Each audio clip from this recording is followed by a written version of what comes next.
Welcome to the virtual Stab Comedy Theater. It's time for the Suzette Veneti Show. So please welcome to your screen your host, Suzette Veneti.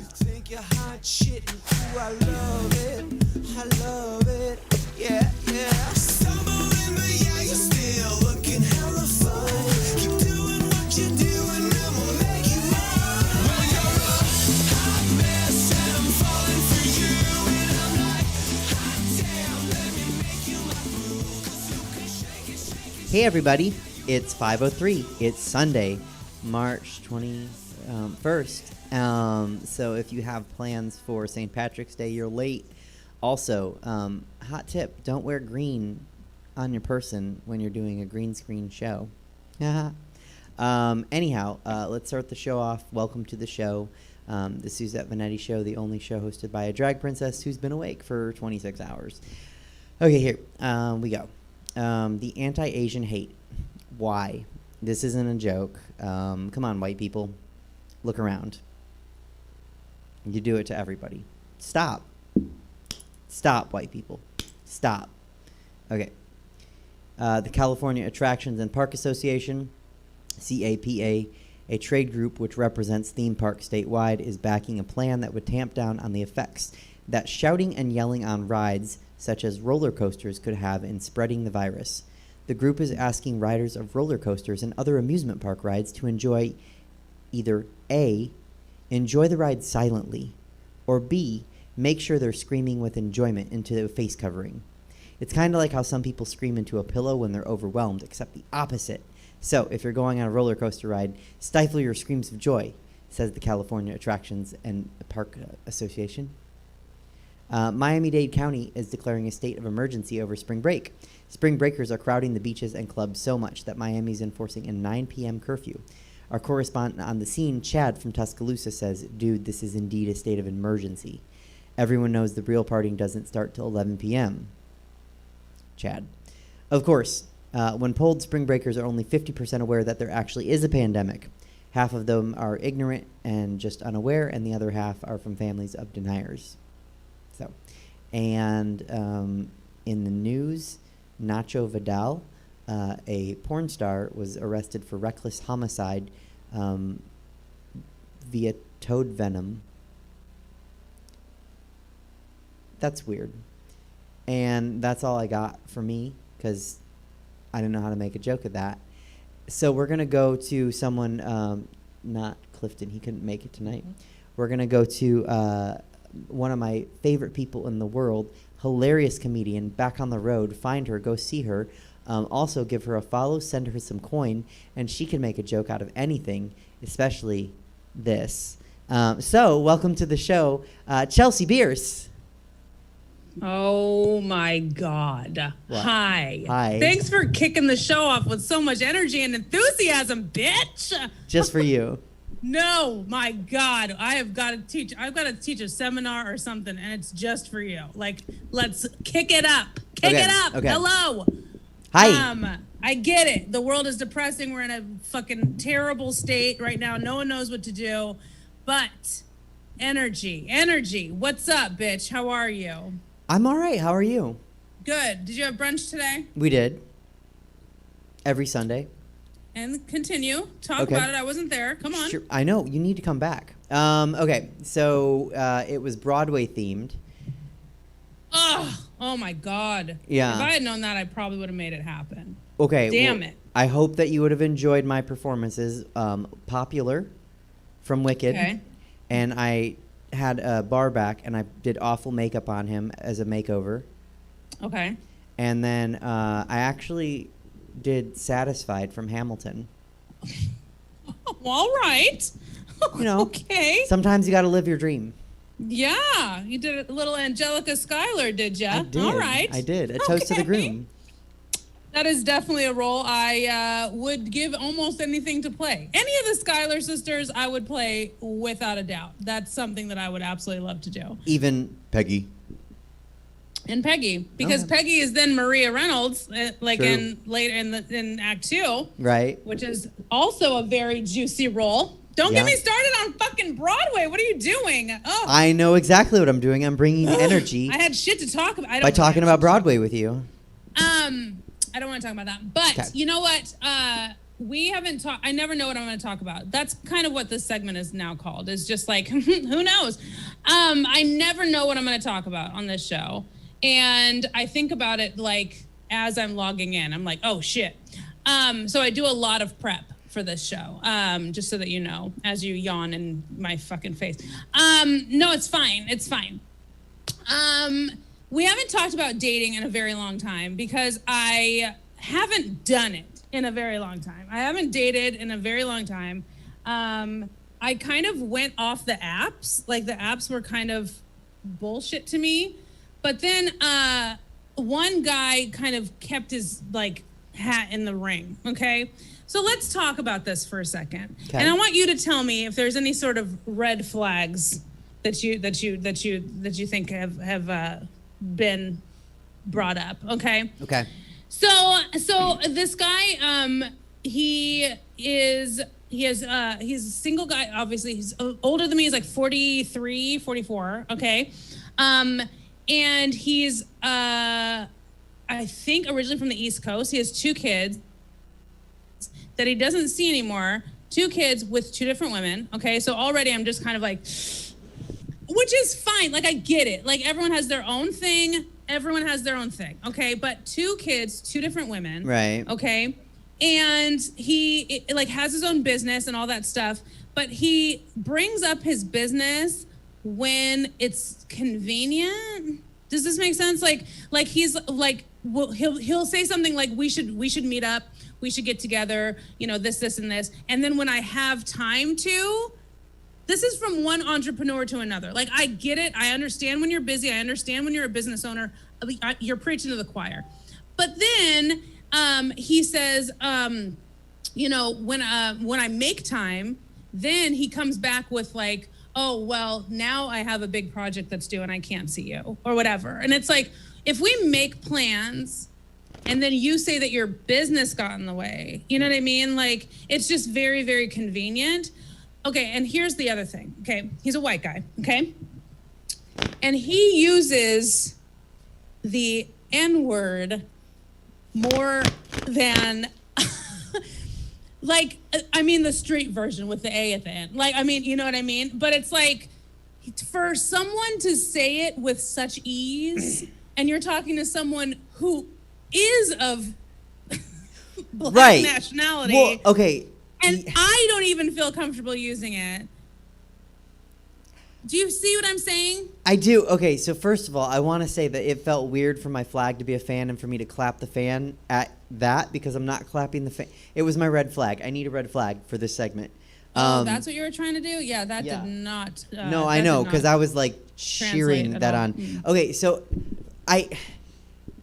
it's not better that he's saying the N-word to you because it's like an insult, right? Like if he was saying it to another. But it's not like he's calling me that. It's like he's telling me like, oh, hey, I'm going to hang out with my friends and da-da-da-da. And while he's talking about his friends, he drops it, you know? And it's like, and it comes so naturally. And that's the thing is like, I'm one of the, like, I'm all for people like expressing themselves and da-da-da-da-da-da. But when it comes to that specific word, I don't feel comfortable saying it. Like I've said it in jokes, like on stage just to make a point. But I also make the point of how ridiculously awkward I look saying it. Like, because I'm not comfortable using this word, because for me, it's stemming from a deeper place. Whereas he's like, well, I grew up with like all black friends, so I'm like allowed to say it. And I was like, what's that? What is that? No. Okay, so that answers one of my questions, was who are his friends that he's referring to? Because if he's referring to other white guys and he's using the N-word for his friends that are white, then that's a whole different bowl of cereal. Right. He's referring to his black friends. Here's the thing. We should say that it's never okay for a white person to use that word, right? But if you're with your friends and they don't mind, that's between you and them.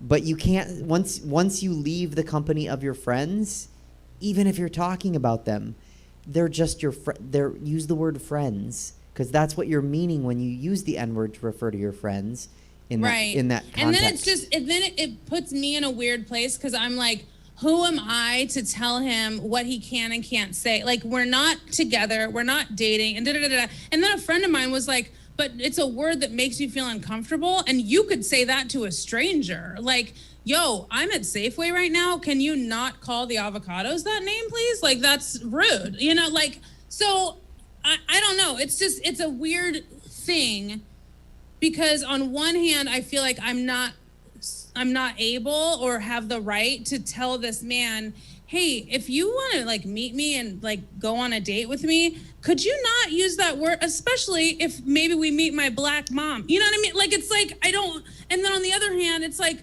well, I do have the right to say that, because I have the right for someone to know when they're making me uncomfortable, especially if it's someone that I'm thinking about spending, you know, more quality time with or whatever. You know what I mean? I think you absolutely have the right to say that, right? Because like, let's say he smoked, right? And you have... He does! And that's another one. Gross! Like, I can't... Okay. Who smokes cigarettes anymore? Like, is that still a thing? No. Like, how is cigarettes still a thing? No, I think like, he needs to go back to 1960. I just think that cigarettes are so, like, it's like I don't know. It's vaping. like using a pager or, you know, using a rotary phone. It's like, we're still there? We're still doing that? A rotary phone is kind of cool. Smoking and a pager kind of outdate.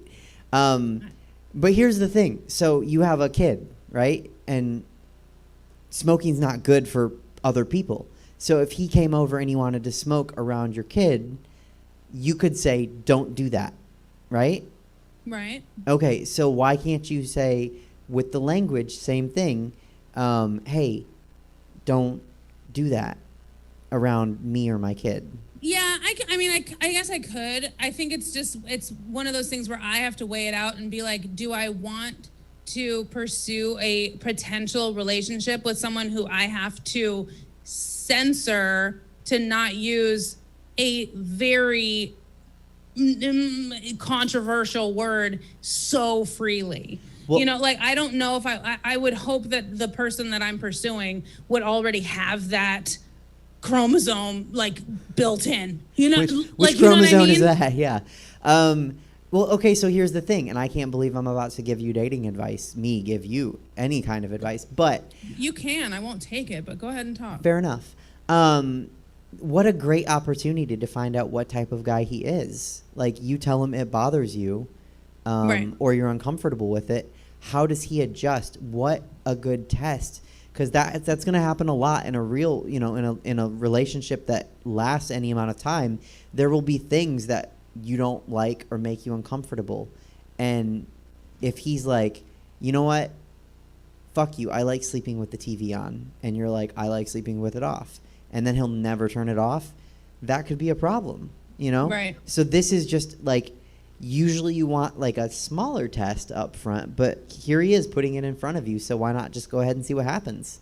Because it bothers you. I mean, so. I would. This whole conversation is kind of moot because he hasn't talked to me in a week. So, but it was just a very interesting, like, process that came up. It was like, how do I feel about this? I don't know. I have never come across this before, you know? So anyway, it was interesting, you know, like, and I've said this in previous shows, like, first of all, I never thought that I would be single at 40. I never thought that would be me. You know, I did not know that. If you had told 20-year-old Chelsea that, hey, by the way, you're going to be single still when you're 40 years old, I would have thought that my future self would be at the level where it's like, oh, I'm single at 40, then fuck it. I'm going to settle for literally anything that comes along and just take whatever I can get, whatever scraps are left. I'll just say, and it's becoming clear that it's exactly the opposite. Like, I'm single at 40, which means my checklist for you to make the cut is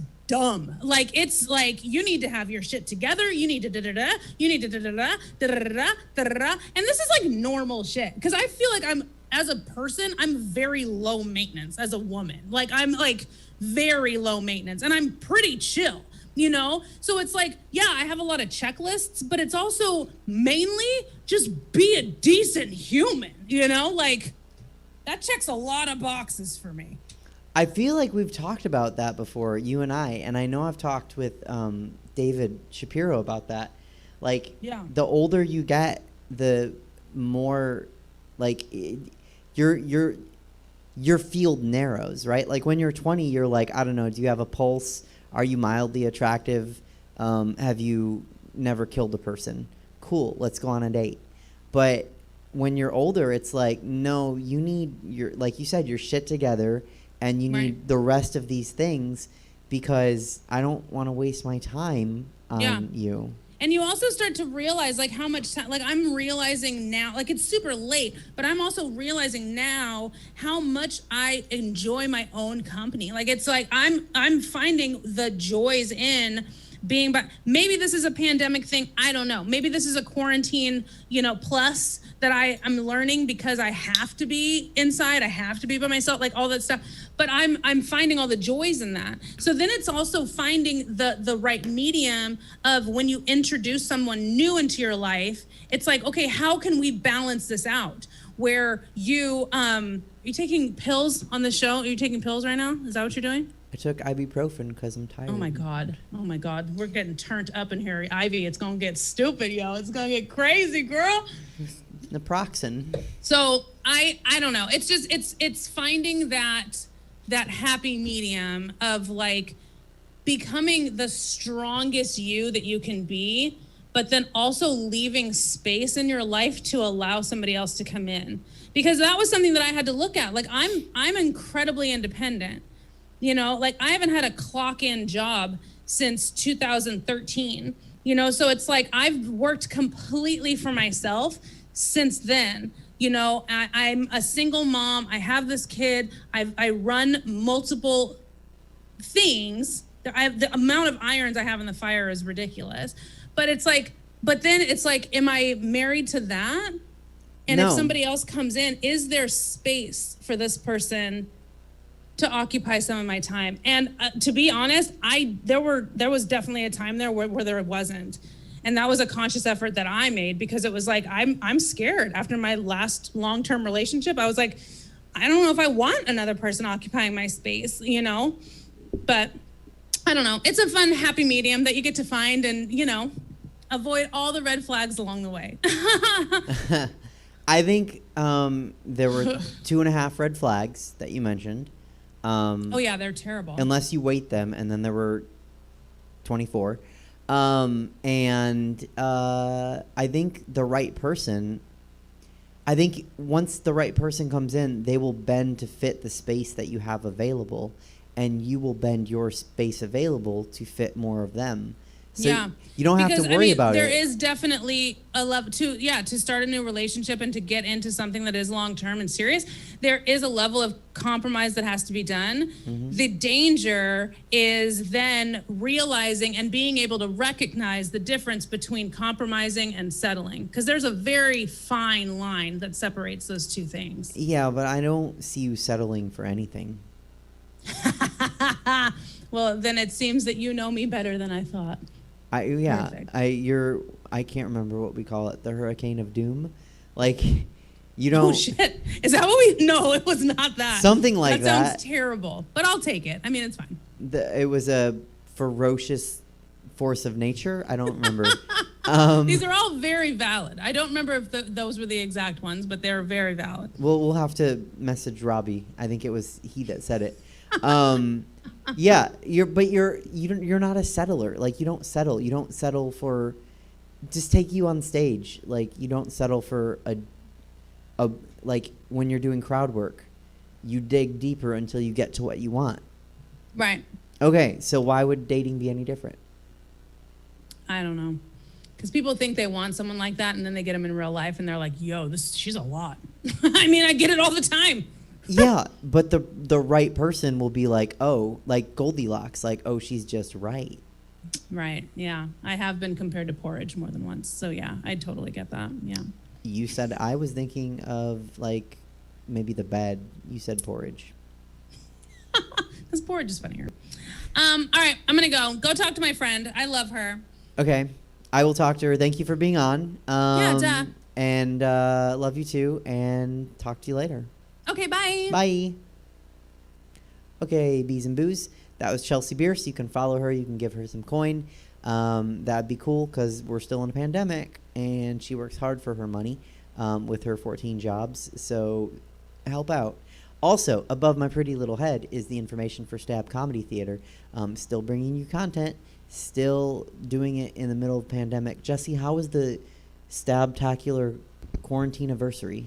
Oh, it was good. It was a lot of fun. A lot of good people coming in and celebrating the stuff that we made work over this time when we had to. That's great. Yeah. And all the content you bring to people is, if you're here 7 days a week. Yeah. And there's so many different shows. Chelsea has a show on Wednesday nights at 9 p.m. Mm-hmm. It's Drawing a Blank. Mm-hmm. I said it right. She's not smiling, but inside I know she is, because I remember that. And it's Pictionary with comics. So check it out here Wednesday nights at 9 p.m. Check out the rest of the programming from Stab Comedy Theater, because it's great. Okay, and with that, we'll get to my interview guest, who I failed to write an intro for, so I'm just going to make one up on the fly.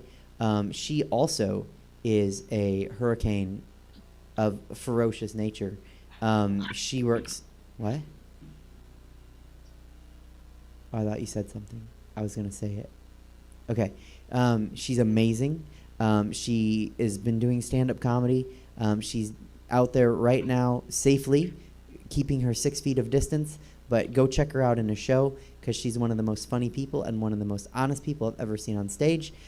Please, peers and queers, welcome to the show, Aivy Cordova. Hi. Hi. Suzette, great to see you again. It's been a minute. It has been a minute. When was the last time I saw you? Shit, man. Was it, God, I want to say, was it Cobb's? That was a while ago. No, you did my show at Punchline.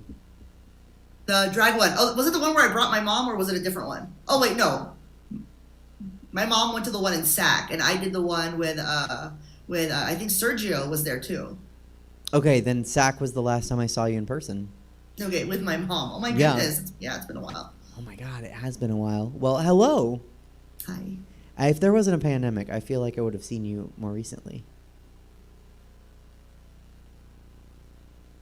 What have you been up to during the pandemic? So during the pandemic, like, I have been, I was already working from home like several days a week because, I work in tech. And so typically Monday, Friday, we don't go in the office. So it was just like moving all my activities that I would normally do during the work day or the work week to my house. So, I tried to stay consistent. I've been doing Barry's boot camp, not for like weight loss or anything. It's really like more for my mental health because of the endorphins and all that kind of stuff. And I've been making sure my kid gets through Zoom school. I've actually been quarantined with my entire family. So, getting to hang out with my parents and get to know them again as like adults, because I haven't lived with them since I was in my 20s. And so it's been really weird, like getting up in the morning to go to work at the kitchen table. And then I'm passing my parents like passed out on the couch. I'm like, is this what it was like when I was 24, came home from college and didn't have a job? Like, it feels like the roles have reversed, but it's been fun. It's been fun. I joke about it in my set now, but like, it's not as traumatic as I make it sound. But so that's a lesson, and I don't know who watches the show. Sometimes I like to point out lessons that comics that aren't as maybe experienced as you could learn, and I think a lot of people are going to come with pandemic jokes, right? But yeah, that's an interesting one, because now you're living with your parents again, which not everybody is. So not everyone's going to have that joke. So that's a great way to have your own joke about the thing that everyone's going to joke about. Absolutely, because every last person has a joke about, man, I'm so horny, man, I haven't shaved my legs, or I need a haircut, like, all this kind of stuff. Like, a lot of the stuff has been sort of like done to death. Mm-hmm. And I remember when I was approaching this, I was like, okay, well, I'm pretty sure I'm not the only person in the world that's been quarantined with their family or family members in closer quarters than I'm used to, but how can I make this sort of true to me? And so I kind of just waited before I actually wrote any jokes. I kind of just waited until stuff started happening, and then I would just be like, you know what, that'll be fun to tell people about. And it just happened like super organically, which it's sort of consistent too with the way that I write jokes. It's like I don't actually sit and write and make up something from the beginning. It's more like, okay, something funny happens. How can I make it so that so I can differentiate this from telling my friends a funny story versus telling this to a room of strangers that don't know me from the next person? And how can I make that stand-up friendly? So that's what I've been doing, really. And I'm also in law school. Oh, you're in law school. Mm-hmm. What year? So not law school as in like getting my JD. I'm getting a master's in legal studies, but it's under the School of Law. Okay. So I've got about another. I'm doing the master in legal studies. So I've gotten to about 10. It's about week 10 now, and so I've got 6 more weeks of this semester, and then I've got about a year left. That's not an LLM? What is that? No. LLM, I think, is for people that have a JD, but from another country. The Master of Legal Studies is essentially like I would be helping attorneys. I would be helping people that are actually going to litigate, as opposed to doing it myself. Like I don't know necessarily that I want to be an attorney. I do know that I enjoy like things like contracts and the boring background stuff, and I think that all of that stems from my background in sales operations and people just having all these contracts and having to look for things and making sure people get paid and things of that nature. I was like, why not take it a step further? And the main reason I did this too was because I was originally just going to get a certificate, but then when I saw that the master's degree was only like another 6 months, I was like, fuck it. It's not like club comedy and touring is going to come back full speed for at least another couple of years. So I figured I might as well do something productive. That's really cool. So, speaking of boring business jobs, Chance from Square Trade says hi. Chance! I love him. Oh my God. I think I want to say he was like a shift manager. Cause I remember he worked above me. I don't even really know if he was like a shift manager or a QA, but he was super cool, super nice. I was there for probably less than 2 years. And we had the most interesting job in the world, which was, I think we bonded over like how traumatic some of it was. But how do you know Chance? Oh, he's in Sacramento. He comes to a lot of shows. He's on the court. So he was at brunch today, and he was like, "Oh, you have Ivy on your show tonight," and I was like, "Yes, you know her." And then he told me you guys worked at Square Trade. Yeah. So the good old Square Trade days. I still talk to like a handful of people from my Square Trade days. I think like with pretty much every job I have, like I'm in touch with most of the people that I work with directly, aside from maybe the job that I had like 2 jobs ago. Square Trade was fun though, because a lot of the people were always down to go have a drink after work, or during the time that I was working there, it was like a traumatic time for me in my personal life. So coming to work was actually a pleasure to be around like people whose company I enjoyed, and good folks. So Chance. So I think he's watching, so you can say hi. So you approach doing comedy differently than Chelsea. Chelsea has a bunch of jobs that and I'm saying this as someone who does the same, she just cobbles together a bunch of jobs where she's her own kind of boss and she's making her own schedule. You have a job with a schedule that you go to, or you went to. How do you feel that works for you as a comedian? I've always known like my entire life that I was going to do something creative, but I also knew, because I was raised by parents that worked in Silicon Valley for years, that I was already accustomed to like a certain standard of living and stuff like that. And so, I've had the days too where I've had like a million jobs. And I think just the older I got, I was like, anything that I do that's not related to comedy or art is going to be strictly a survival job. And it just so happened that as I got older, the jobs got bigger and easier, because when I was younger, I did everything. Like I worked at Old Navy, I worked at all the bars and nightclubs in San Francisco, probably places that people, places that people had like, they had like Asian night, or they had like gay night, just different. This is like in the early this is like in the early 2000s. So that's what I was doing. I worked at the Exploratorium and all sorts of jobs. And then when I got older, my dad actually coached me through my career of working in tech, because I had no intention of doing that like ever. You know, I thought, okay, I'm just going to work survival jobs. But my dad was just like, you know what, like, give this a shot. Like, you might actually be good at it. And to be honest, I don't give a fuck if I'm good at it or not, because again, it's just a survival job. But because I've had the advantage of being coached by my father, I've managed to have a fairly successful tech career for the last like 16 years. And the best part about it is, you know, it gives me a really good amount of freedom, and flexibility, which I need to, you know, to be able to take care of my family, to be able to do comedy, to not have to be like, okay, well, can you cover my shift and blah, blah, blah. Because I've done that before in the past, and I don't think I'm cut out for that kind of life. I don't think I'm cut out for anything where I actually have to punch a clock or tell people like, hey, I have to account for this hour, I have to be at my desk by a certain hour. To be honest with you, after Square Trade, I was just like, I refuse. Like, I'm not doing that again. If I have to tell one more person that I was taking a shit during the time where I was supposed to be sitting at my desk, I'm just going to start selling toe pictures. You know what I mean? I'm just like, there's certain things that I'm just not willing to do anymore. And fortunately, like, tech has allowed me the freedom to be able to pursue the life that I actually want without actually being super committed to loving tech. I think that pooping on the clock should be allowed at jobs. I don't think you should have to account for that. Oh, for sure. I think if you have to poop and you're at work, you should just get to like flip the sign on your desk that says like, be back in however long. One of my jobs, I had a 22-year-old manager. Like, he wasn't like my one-up per se, but he was supervising like this, I think a specific like first or second shift of people. And there was one time where he messaged me and he says, Ivy, so there's like 7 minutes here that are just unaccounted for. And I'm just like, you can tell them I was taking a shit. And he's like, no, Ivy, there's this form that I was like, I don't give a fuck about the form. You can tell them that I was taking a shit, because if you don't tell them, I'm going to tell them myself. And I don't know what he wrote, but nobody talked to me about my hours after that. I was just like, look, I'm not doing this. And at that point I knew, like, I can't do this.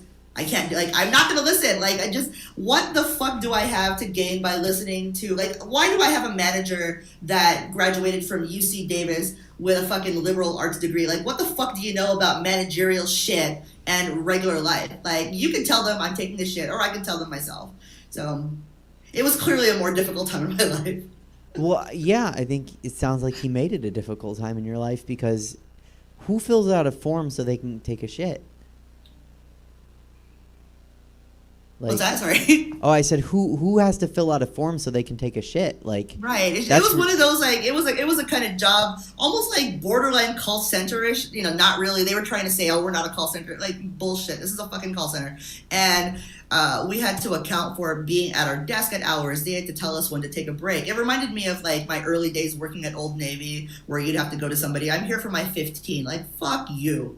After a certain point, I was like, I'm never doing that kind of job ever again. So ever since then, I've worked in, I think that was the one time I had a job where, you know, I had to actually answer to somebody. And so for the rest of my other jobs, of course I have a boss, but, you know, when you work in sales operations and you get to a certain point, you know, all the jobs that I've had since have always been like super, you know, I've had flexibility, I've had autonomy. My main thing in interviews, I started being completely honest about this. They're just like, what do you look for in a manager? I look for somebody that isn't going to breathe down my fucking neck, because if you're on my shit, then why was I hired? Like, if you have your specific way of doing this and you're like micromanaging me, like, this is not going to work. Like, that's one thing that almost every boss that has been the boss of Aivy Cordova over my 16-year career, that's probably the one thing that they have in common. Is just like, please know that you're my boss, but you're not really going to tell me what to do. Okay, you're not really going to tell me how to do my job, and if we have a problem with this, then I could just leave. And that's happened at exactly one job, because all the other people got it. Like, it's just, I'm willing to do my job. It's just, don't breathe down my neck. Like, why? And I think this is something that I learned from my dad. Like, a lot of my corporate persona is based on WWDD. What would dad do? And, you know, my dad managed to be a worked in Silicon Valley for like 30 years, and he was usually the one brown guy that was an executive at the table with a bunch of like old white faces. So for me, he knew that like both me and my sister work in tech. He was like, you guys are disadvantaged in the sense that you're women and you're women of color. So this is what you need to do to be able to do this job, to deal with like politics in the office. And he was like, and he pointed at me, he was like, Ivy, in your case, this is what you do to not get arrested or in a fist fight. I was just like, okay. So, and you know, mainly like just the best part of having a tech job is just the health insurance. It's really for Jacob more than me. I mean, if I didn't have a son, I would probably be working at a bar somewhere. And you know, I'm not putting that job down because it's an awesome job. It's just, you know, once you have kids, certain needs change. So I'm just like, okay, well, this will be easy. Let's just simplify my life. Sure. Your dad's giving you advice that's working in the tech industry today. So is he kind of just a savant at the tech industry and giving you advice that is timeless? Or are you taking advice that he had a 30-year career, so he was working approximately 35 years ago? So are you taking advice that was suitable for 1995?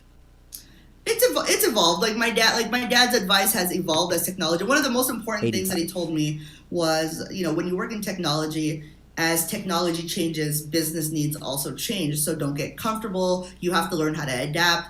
And he was just like, the days of people working for the same company for fucking 25 years are over. You know what I mean? Well, there's probably people that still do that. Good for them. He's like, you do something different. He's just like, if anything, the longest time you should spend at any company is maybe 5 or 6 years. Because at that point, you know, then what are you doing? Like, unless you're super comfortable, which, you know, maybe that works for some people. But, you know, I think as I evolve, like, and, you know, as the types of jobs that are available to me get better and better, like, I should chase after that. But of course, you know, I'm also hoping too that I don't have to work a regular tech job for the rest of my life.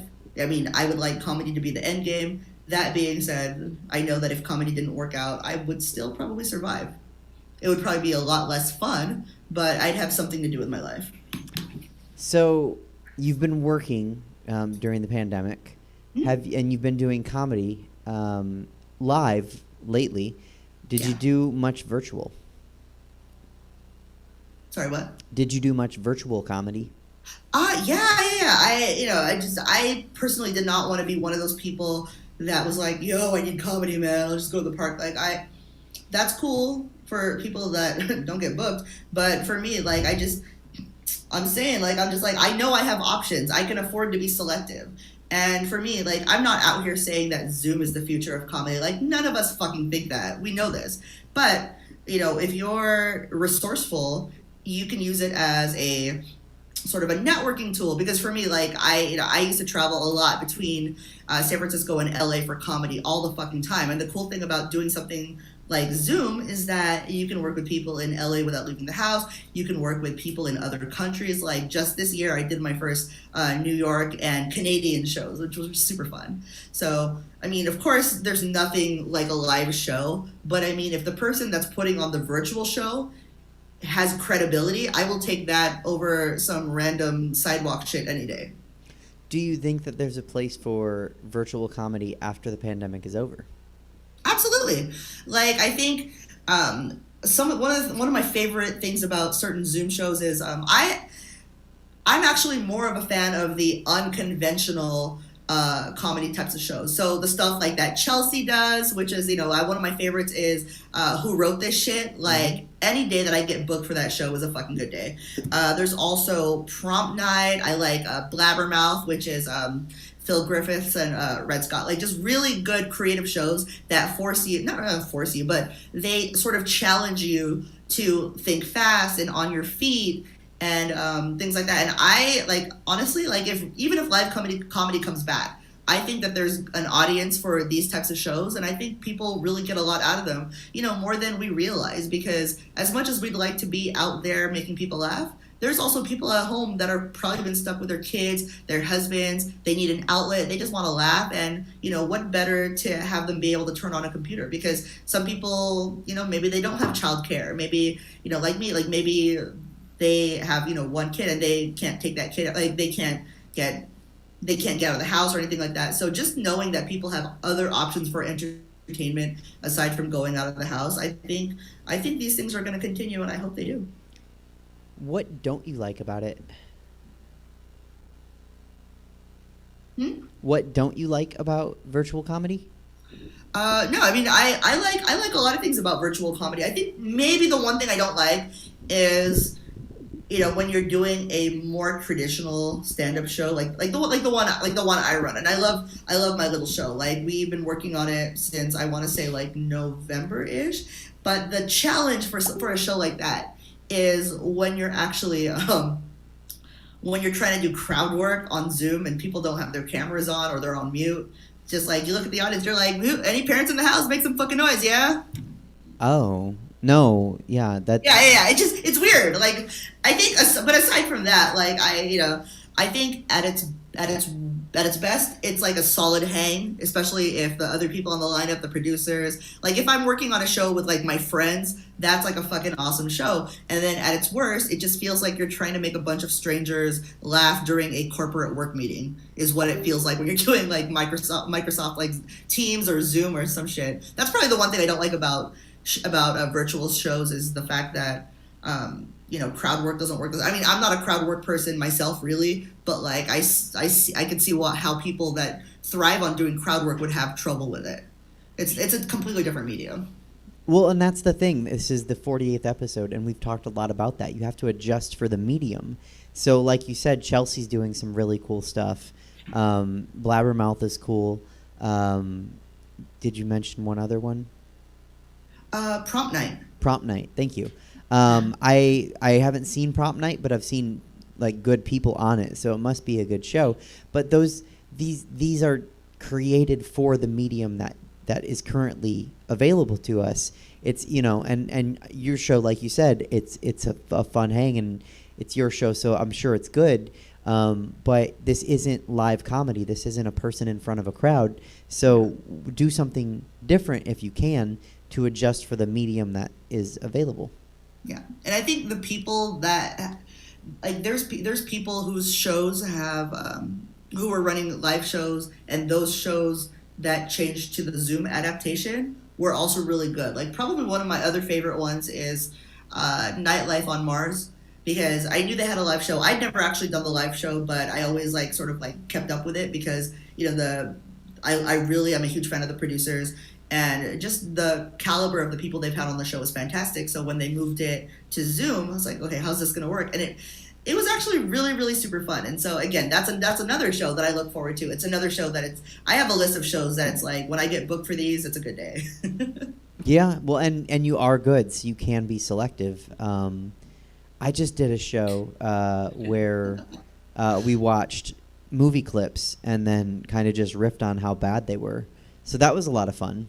That sounds super fun. Like, yeah. I love watching movies. Like, that's one of the things that there's a handful of us that we Zoom at night, and sometimes we'll share movie clips, or we'll just look at whoever is starring in a series or things like that.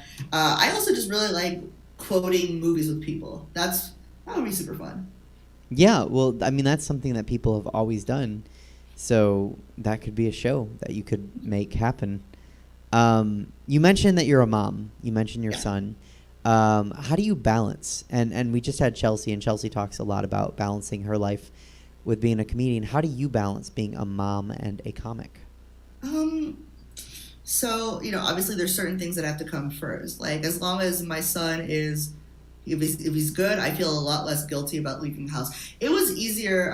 It's actually gotten a lot easier now that he's older, and my son's a teenager, so he's 13, and he's getting to the stage where he wants less and less to do with either of his parents. So I was like, all right, cool, I'll see you when I get back. So I actually started in comedy in 2006, and I quit in 2009 when my son was less than a year old, because I didn't know if I could balance any of that. And at that point, I just walked away from comedy. I thought, okay, maybe I'm just not that good at it.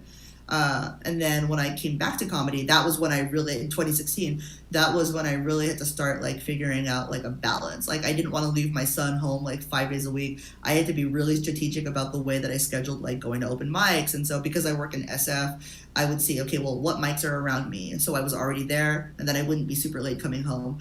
And then as he got older and I started traveling more for work, I would feel more comfortable looking for like stage time or mics in LA because I was already away on business and coming back. So it wouldn't interrupt a lot of my time with him. Like it's also, so his dad actually doesn't live too far from where we live. We actually all used to live across the street from each other. And so as I progressed more in comedy, you know, once the people in my life realized that it was not just a hobby, and in fact, this was essentially like me having a second job, everybody adjusted. Like, we're just like, okay, well, what days are you not going to be available for Jake? What days can you pick him up, and blah, blah, blah. And occasionally I've had to take Jacob to shows with me. You know, one of the things that I had to make my peace with when I was trying to figure out how to balance being a mom with comedy is that, you know, sometimes things are just not going to work out the way that you want them to, and, you know, don't get stressed about it. Like, there's always another alternative. There's always another day. There's always another show. Certain things got to come first. So that being said, Jacob has come on the road with me to quite a few shows. What? And I always make him put on headphones during my set because I'm a good mother. And But not during anyone else's. What's that? But not during other people's sets? Oh, yeah, no, I could give a fuck what they talk about. But, yeah, Jacob, no. My set, headphones on. So, like, you're muffin for mommy. Just... What is he like? Does he like going to comedy shows? Or is it just kind of like going to work with mom? It's whatever to him. I mean, I've taken him to almost every work situation that I've ever been in ever since he was born. So he's been to all my companies that I've worked at. He's gone to Square Trade. He's gone to all that kind of stuff. So Jacob knows how to conduct himself in different environments, because I'm just like, sometimes I just don't have a choice. I have to bring him with me. Parents aren't home. His dad's on set because his dad works in film and television. So, you know, everybody has like a different type of schedule that we all have to work around. And so I think the shows that Jacob likes the most are the ones where he gets food. One of my favorite shows that he's done, or that I've done, is it was Belly in North Bay, so like Santa Rosa. And the best part about that for Jacob is that every time I was booked for that show, the booker at the time, Kayla Keller, close friend of mine, she would hit me up and be like, "Is Jacob coming with you?" "Yes." "What does he want on his pizza?" And then there would be a pizza ready. And I remember one time Jacob yelled, like, when she asked what he wanted to eat, and Jacob was like, "Pork belly." I was like, there's no fucking way. Bitch, when we got there were 2 pizzas with pork belly and like all these fixing on. They were so good. It was easily probably something that would have been $24 if I had to pay for it. And it was so ridiculously good. And Jacob was probably 2.5 slices deep. And I told Jacob, look, if you don't leave some for the headliner, who was Butch Escobar, I was like, if you don't leave some for the headliner, like, we are both going to be in major trouble. Like, so slow your roll. So Jacob likes shows like that, you know, where he can just kind of do his thing. I've generally just really brought him around, like, you know, people I trust. Like, I'm not going to bring him to some, like, fucking open mic. But, you know, I'll bring him on, like, on the road with me. I'll bring him to places where it's kid-friendly and he can just hang out, and then we can go to dinner afterwards. Like, yeah. Jacob, you know, one of the things I had to make clear to Jacob ever since he was a little kid was, like, I'm always going to work. Like, okay? Like, I'm not always going to be home. So you need to understand that this is what I do for work. And so Jacob, that's how he can differentiate, you know, and mommy's not out having fun without me. I mean, it's fun, but it's also still my job. So, yeah, I think that's what a great role model, you know, because really, truly, like, you and like Chelsea too, like, are both moms that are working, and you're not putting work before your kid. You're putting work where you can, and your kid is along for the ride because that's how it is. You're not sacrificing yourself, and you're not sacrificing your kid's time. You're just kind of making it all work. So that's amazing, first of all. Secondly, I agree with Jacob that that's the best kind of show to be booked on. I don't get booked ever by anybody, but if I did, and they were like, "Do you want pizza?"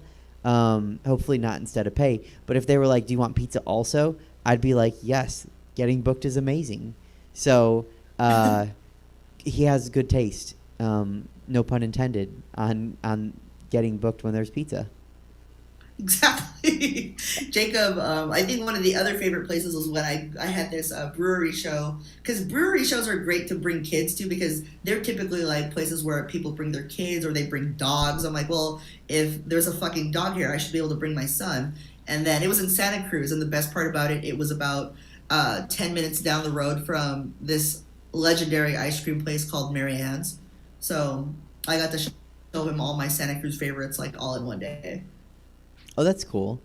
What was I going to say? I've never met Butch Escobar, but I like him because of something that happened on Sacked. Do you know Sacked, right? It's basically like the Sacramento Bacon. Yeah. So for anyone that's not a comedian that's watching the show, it's like the secret Sacramento comedian Facebook group. And I liked something that he did on there, and I won't get into it, but I thought, like, what a cool guy. There was something else I was going to say. Oh, I don't know if I should be offended or not, because you said you bring Jacob to shows that you trust the people, and you've never brought him to... I've had you in 2 of my shows. You didn't bring him to either of my shows, but you did bring your mom. So I brought my mom because I know that there's an age limit. Now, if there was no age limit to your shows, I will bring Jake. Well, I mean, if you're in the show, I don't think... Right? That wouldn't matter. Like, you could bring him to Punchline, right? I wasn't sure if that was allowed because Jacob's 13. Oh. So, you know what I mean? Like, I just don't know what the club rules are. I don't want to break any rules. Sure. But, I mean, if you do a show that's, like, unaffiliated with a club, it's not 18 or above, I'll bring Jacob. Like, absolutely. Okay, we'll make that happen. Yeah. And I think... And my mom wants to go to drag brunch, too, so that'll be fun. Yeah, do you guys want to come to ours? Yes! Let's do this! Oh, Chelsea's in. Okay, come. Chelsea, me, the kids. Let's do it. Let's do it, and your mom could come. Right now, it's not all ages. So, unfortunately, Jake couldn't come. Because of COVID, like, we have this agreement with the city, and we're working out of a bar. Yeah. So, and I think it's stupid, right? Because, like, bars are restaurants right now. So just let kids come, and they're, like, have them wear a wristband or something. But we'll figure it out. But yeah, Jacob would be down. Jacob's, though, he's, like, tall, though. He's tall to the point where we were running errands in San Jose, and we stopped by a salon to say hi to one of my homegirls, and the girl that was working at the desk thought that Jacob was my boyfriend. We looked at each other like, okay, you've only seen my pussy once, and that's the only time you'll ever see it. Like, you're my son. That's fucking gross. Like, seriously, like, come on. Like, I know I like younger men, but this is too much. There's no fucking way. And we looked at each other in the car, we're just like, ugh. Well, I mean, all right, let's go get tacos. Like, that was my relation. That's my relationship with Jacob. We run errands and we talk shit. Oh, so you guys are judgy. What's that? You're judgy about people. Yes. Yes, that's the best way to be. We run errands and we talk shit. Yes, that I judge everything and and people are like, "Are you judging that?" And I'm like, "Fuck yeah." Are they there? Did they put themselves out in public? Then they want to be judged. Okay. So, like I mentioned, you're also a hurricane force of nature in life. Where I see that is online. You have zero tolerance for bullies, zero tolerance for stupidity, zero tolerance for idiots online. People with smart mouths, like, so, but you also have a son who's 13. Yeah. Everything, his life is online, right? So do you ever catch him doing something online that you're like, don't do that, and then you're doing the same thing? For me, I think I'm a little bit more careful with this. Like, so for me, like, I don't tolerate him, you know, and I check his phone all the time. I check, like, I had to create a Finsta or like a fake Instagram or fake account on TikTok because he blocked both me and his stepmom and his dad. So we made another account so we could spy on him just to make sure he's not, like, talking shit. Or the main thing I'm concerned about is, like, don't be out here saying racial slurs or any of that stuff, because if you put that on the internet now, it's like, it's permanent. You know, like, I don't want you to get canceled like in 10, 15 years for some dumb shit that you wrote when you were 12. You know what I mean? And so one of the things I told him too is just like, look, it's as tempting as it is to respond and to engage in real time, one of the things that I remind him, and I also remind myself every so often too. It's like before I type something, because I get tempted a lot, and I'm just like, would you feel comfortable with yourself if somebody were to screenshot this and show it in public? And so for me, that informs most of what I end up typing, except for the one time the other night where Chelsea actually asked she commented on one of my flyers about a show, and there was another comic that was fighting over the name of that show, and she was like, "Oh, isn't this her show?" And I wrote, without even thinking about this, because I forgot this was on my own timeline. I wrote, "I will suck dick in front of my family before I ever ask that bitch for stage time." And when I saw the comments in the morning, I was like, you know what? I could have worded this better, but I'm gonna stand by it. I own it. If this gets screenshot and sent to another person, I own it. Like, if this person wants to come up in my face, Ivy, you'd really suck dick in front of your family before you ask me for stage time? Yes, bitch, because I hate you. Like, that's it. Like, so that's the same kind of principle. I'm like, Jacob, whatever you do, own it. But also try not to do something that's going to get you, like, excommunicated from school or the internet, or, I don't want to have to go into fucking witness protection. And I've got a comedy career, so think about me before you talk shit on TikTok. That's really what it is. So I really like that phrase. First of all, I want to go back to that phrase. I would not only would I wear that on a t-shirt, I would also say that and then quote you, but I would say it and mean it about certain shows. Not that I'm getting booked anyway, but like, if the wrong person wanted to book me, I would suck dick in front of my family before I took a booking from someone I hated. Yeah. So yeah, like I've said different variations of that sentence about the same person. Like, I'll suck dick in front of my family. I'll make a televised speech about my abortions. I'll give a lap dance to somebody at the RNC. Plenty of things I would do before I ever ask this person for stage time. There's maybe only a couple of people that I actually feel that way about, but this is a doozy. So I love it because people use hyperbole a lot, but I don't believe that this is hyperbole. I think this is really how you feel. You're just like, fuck that person. And here's the thing. So a lot of the time, I'll want to relate to my guest and tell them a story. Like, something came up when I was talking to Chelsea, and I was like, oh, I need to remember to tell her about that later.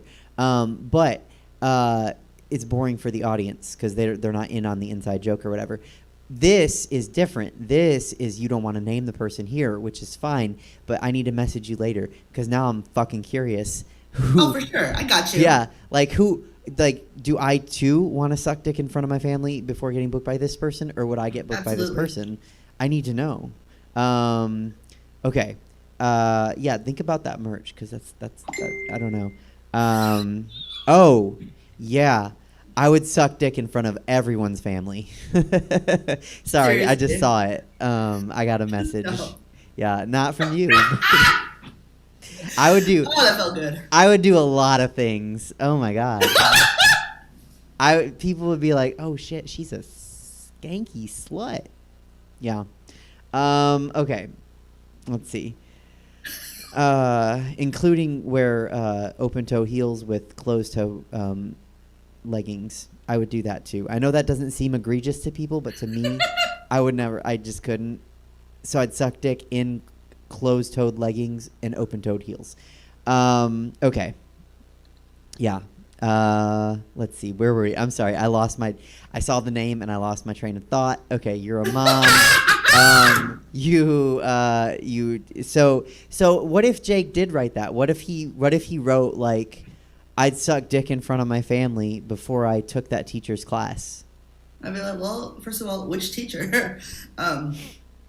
I feel like, there's certain things I'm just like, you know what? This is probably not appropriate for somebody that's 12, and I'd have to probably have a conversation with him about that kind of stuff. And, especially, I think the conversation would be about, like, consequences and things like that. And I think, sorry, why is this going off right now? So, if Jacob wrote that, we'd probably have to have a really serious talk about not boundaries, but about whether something is appropriate, or does this teacher really warrant you saying some shit like this? Like, you're in middle school, your work literally takes 30 seconds to complete. Like, just suck it up, man.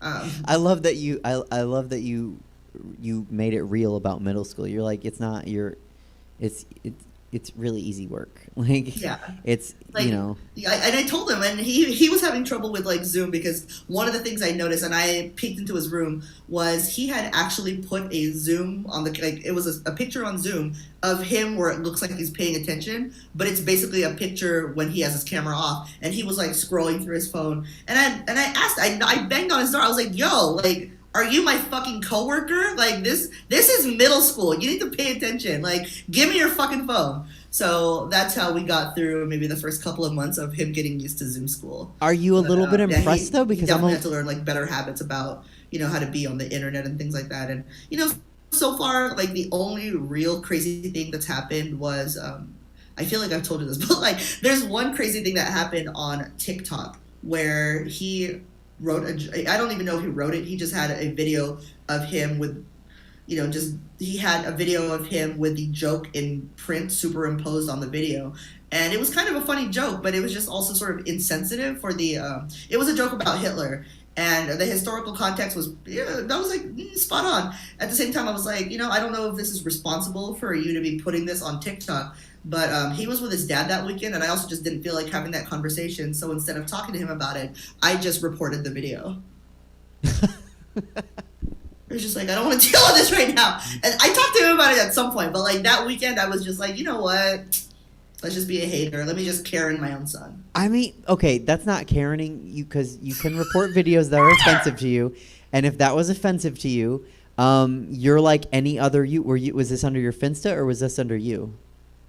This was under like my, because he blocked me, his stepmom, and his dad from his regular TikTok account. So we all made fake accounts so that we could just spy on him periodically and make sure that the shit he was posting wasn't like totally inappropriate or that he wasn't talking shit. What was your fake account? Like what? Because I've never. So this might surprise you, but I've never pretended to be a person that I'm not. Yeah. So what was your fake? What was your fake account? My fake account, I mean, on TikTok, I'm just Aivy Cordova. My fake account, it's like Mom Dukes or some shit. And then the only thing that it says in the bio is, I spy on my kids so that you don't have to. And like, I don't use it for anything except explicitly. Like, I really don't use it for anything. I don't have any pictures. I don't have any videos. The only reason why it exists is so I can spy on my son and make sure that he's either not talking shit or he's not getting groomed by some perv in a van. Wait, so it said I spy on your kids so you don't have to. That's what the bio. Yeah. And he accepted it. Nope, it's not. His shit is public. That's the thing. It's like I wouldn't be able to view it under mine, even though it's public, because he blocked me and his stepmom. But when I look at it from another public account, I can totally see all his shit. So that's why. Okay, yeah, that makes sense. Yeah. I don't know. Teenagers, man. Am I right? I think so. I don't know. I'm childless. I have a dog. He's 7, so I don't think I'll ever be a mom. But I do know that teenagers suck. Sometime, you know, in like 7 to 12 years, when his frontal lobe is fully formed, you guys will have a great relationship. Yeah. For sure. Because I look back at my life and I'm like, oh, girl, the decisions you made before you were 25. Woof. Okay. Yeah. Sorry. Still distracted. Okay. So you are very open with your life online. Yeah. What is that like? So I'm actually surprised that that's the perception, because you know, I feel like I'm fairly open to a certain degree, but there's also like things I don't talk about. Like, I don't talk about my relationships. I don't talk about when I'm going, like, I don't necessarily talk about my breakup. Like, I have alluded to it in certain posts, but like, you know, for me, the whole point of social media is to not necessarily let people know how I'm feeling, just to let people know, hey, these are my shows and this is what's going on. I feel like the fact that it's perceived as open is kind of surprising to me, because there's also just, I mean, for all that I do talk about, there's so much more that I don't talk about. And that's the stuff that I keep for, you know, for myself or for Jake or for my, you know, my Zoom where I'm talking shit with my friends, like that kind of stuff. Like, you are almost never going to catch me talking about anything truly, truly personal. And I think the way that I don't want to say I've mastered social media, but I think I can make the most impersonal posts sound personal, so people think it's like a really open look into my life. But it's really just like scratching the surface. Like there's so much more about my life and so much more to me that's not accessible to a lot of people. Sure, but it's relative, right? So like Yeah. if most people aren't sharing anything and you're sharing, 15%, that's still more personal than some people. And like you said, it's really for where your shows are and when they're going to be. I don't know if I would be on social media if I wasn't a performer. So it's, I think you're probably doing more than most people. What do you get feedback for you're going to a law school. So for the sake of the rest of this questioning, we're going to define as what you do as being open, even if you feel it's not. So do you feel like being open on Facebook is like, what kind of feedback do you get from being open from other people? Okay, so people that know me know that it's again compared to what they know, it's probably not super open. Sometimes it's been really cool in the sense that other comics or people that I'm connected to will reach out and ask me something, not about my own personal stuff, but they'll ask for advice, or they'll ask because they know that about my volunteer work as a sex educator, for example. They'll ask something related to that because because I guess they get the feeling that because I'm so open online, whatever, I'm not going to judge them. And 90% of the time it's true. I'm not going to really judge them for coming to me in confidence. So on one hand, I feel like to some degree people view me as approachable, which is kind of cool. I'm not trying to put up this wall here that people should just absolutely not talk to me, but I'm also not super really accessible either, but the fact that people feel comfortable enough to approach me, and they're respectful about it feels pretty cool. I love how 20 minutes ago you were like, yeah, me and Jake, we judge everybody. We do run errands and we judge people. And now you're like, yeah, I don't judge people. We judge strangers. I don't judge people that come to me and talk about some personal shit. Okay, that's fair. If there's a person out there where I can see their fucking hair extension track, I'm gonna laugh at that shit. If I see another person chasing another person down the street holding their own prosthetic leg, I should be able to give a little side eye. But if somebody's coming to me sort of in confidence saying, you posted about this, and I've got this dude that can't get it up, I'm not going to judge them for coming to me because, sure. Just to even type that sentence is a lot, No. I was just teasing. Also, I feel like there will be a lot of judging when you and your mom and Chelsea come to my brunch. Which is fine because I'm a performer and I can take it. Also, everyone that's in the show with me loves to participate in reading me. So you guys will just have a blast and I'll just be there. It'll be fun. I can't wait. We did a whole thing where Jesse came to the bar, to Badlands, and we did a live show when Chelsea came. And I thought it was just going to be like this, I didn't know what I think it was going to be. It turned into just open reading on me, which is fine because I think that it takes friends to love you like that. I feel like if anything, that's super valid. From I would probably be able to stand getting either roasted or dragged with love by my own friends, because they know me and they can say shit like that, as opposed to some random open micer calling me a hoe. No, I'm gonna pop you in the mouth. Watch yourself. Know your place. Yeah, for sure. It's another thing for my own friends to say shit, but it's just if it's somebody I don't even know based on what they saw me perform, that's fucked up. Just stop. I don't know. I get it from strangers too. It's more meaningful when my friends come and have critiques, because then I'm like, all right, I'm gonna take that. I'm gonna work on that. Thank you. So please, when you come, judge freely. I welcome it and appreciate it, actually. But that being said, you said you're going to pop somebody in the mouth if it's an open mic you're watching you and they have a critique. Have you been in a fight with another comedian, like a physical one? Not yet. Oh, I like that. What about the person that you would suck dick in front of your family? Would you fight that person? I would absolutely fight that person. Okay, yeah. I will help.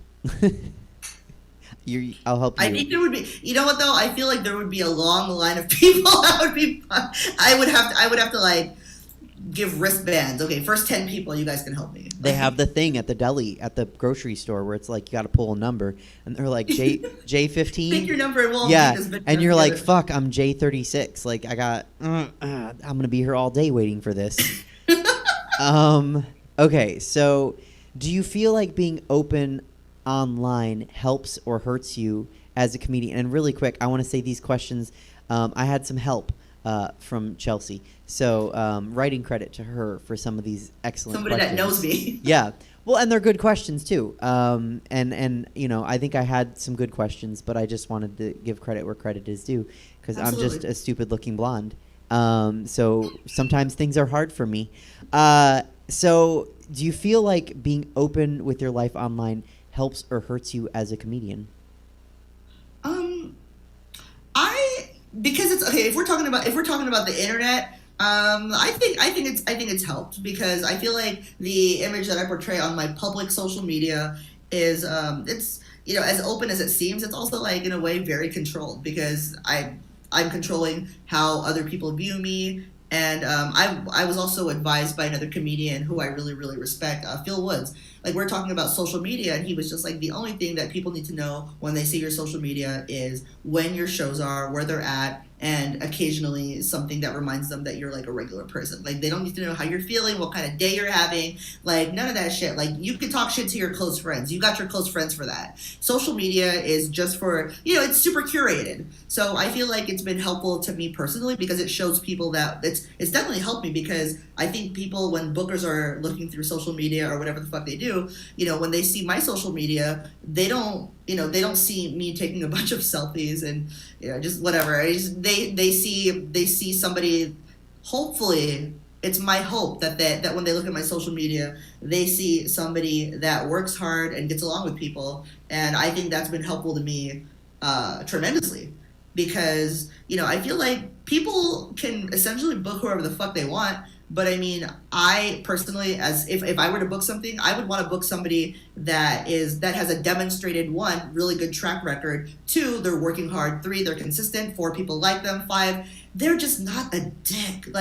Because there's a million funny people, and I just, I don't care how funny you are. If you're a fucking dick or a diva or a fucking headache, you can do someone's bringer show. Like, I would rather work with somebody that isn't going to give me a hard time when we're all trying to do something that's supposed to be positive and fun. Yeah, I mean, okay, so this is interesting because I'm talking to you about this now, and then after you, I hope my last person on the show, just so I can cancel him, not cancel him, but just so I can bump. I can bump him. I forgot that cancel is a word in 2021. Just so I can bump him and be like, oh, we don't have time for you. Sorry, David Shapiro. Bye. So I think he's too open about things. Do you think, is there a point? It sounds like you think there's a point of where people would be like, oh no, too much problems, or is it just being an asshole? That's that you would want to stay away from. Sorry, I'm not sure I understand that last part of the question. So that was are you talking about people that are super transparent about their problems online? Or? Yes. Do you think is it just people that are assholes online, or do you think people you ascribe to what Phil said, where it's people don't need to know everything. So I think for me, what would be hurtful to another, just for a comedian in general, is to get perceived as an asshole that doesn't treat people right online. But also, if they bring that same energy to the point where they're deliberately antagonizing people, to me, that person, I already think that person, they're not a comedian. They're not. To me, once somebody crosses that line where they're a jerk to people, they antagonize people, and this is all online too. They say shit for no reason, like that other dumb bitch I was talking about. And when they say shit in person that where it's very clear that they think higher of themselves than what's actually being presented, then at that point, that person to me is no longer a comic. They are a fucking character. And there's a lot more characters than there are comics in the Bay Area comedy scene. I had to think about that for a second. I understand it. I haven't spent too much time in the Bay Area scene. Ironically, though, I had a show not like a week ago, March 10th, but like a year and a week ago, March 10th. And Phil was actually going to be in the show. He wasn't feeling well that day, so I never got to meet him. But I think it's ironic that he told you not to put all your feelings online just because of his name. But yeah, I know I'd like to meet him because he is a real comic and not a character. He's and fucking fantastic, dude. Like, I've heard he's so amazing. And yeah, no, I want to meet him. I want to have him in a show. Also, why are there so many characters in the Bay Area comedy scene? I feel like there's people, and to be fair, I don't think this is really specific just to the Bay Area. I think maybe any major metropolitan area sort of has something like this. I feel like the reason there's more characters than actual comics is because there's several reasons. Like, I think that because I hate to say it, man, I feel like social media makes people want to compete with each other. So, and I think because there's so many aspiring comics and only so many booked shows, they feel like in order to stand out, they have to do something fucking outlandish, which to me doesn't it doesn't evoke somebody that's serious about comedy if they feel like they're at the point where they have to do something like outlandish or shock value-ish to be noticed. To me, that reminds me more of like reality TV, when there's people that are known more for starting shit with other people than for any actual discernible talent that they may or may not have. And I think a lot of people they tend to like act out and feel the need to respond. They don't want some other person showing them up. In the cases of some of the open micers in the Bay Area, for example, they view people that actually are considered working comics as elitist or, they say so much shit, but it's just like, I feel like if you were regularly being booked, you wouldn't have time to talk all this shit, would you? So how would you compare it to the Sacramento scene? Because that's the one I know better, obviously.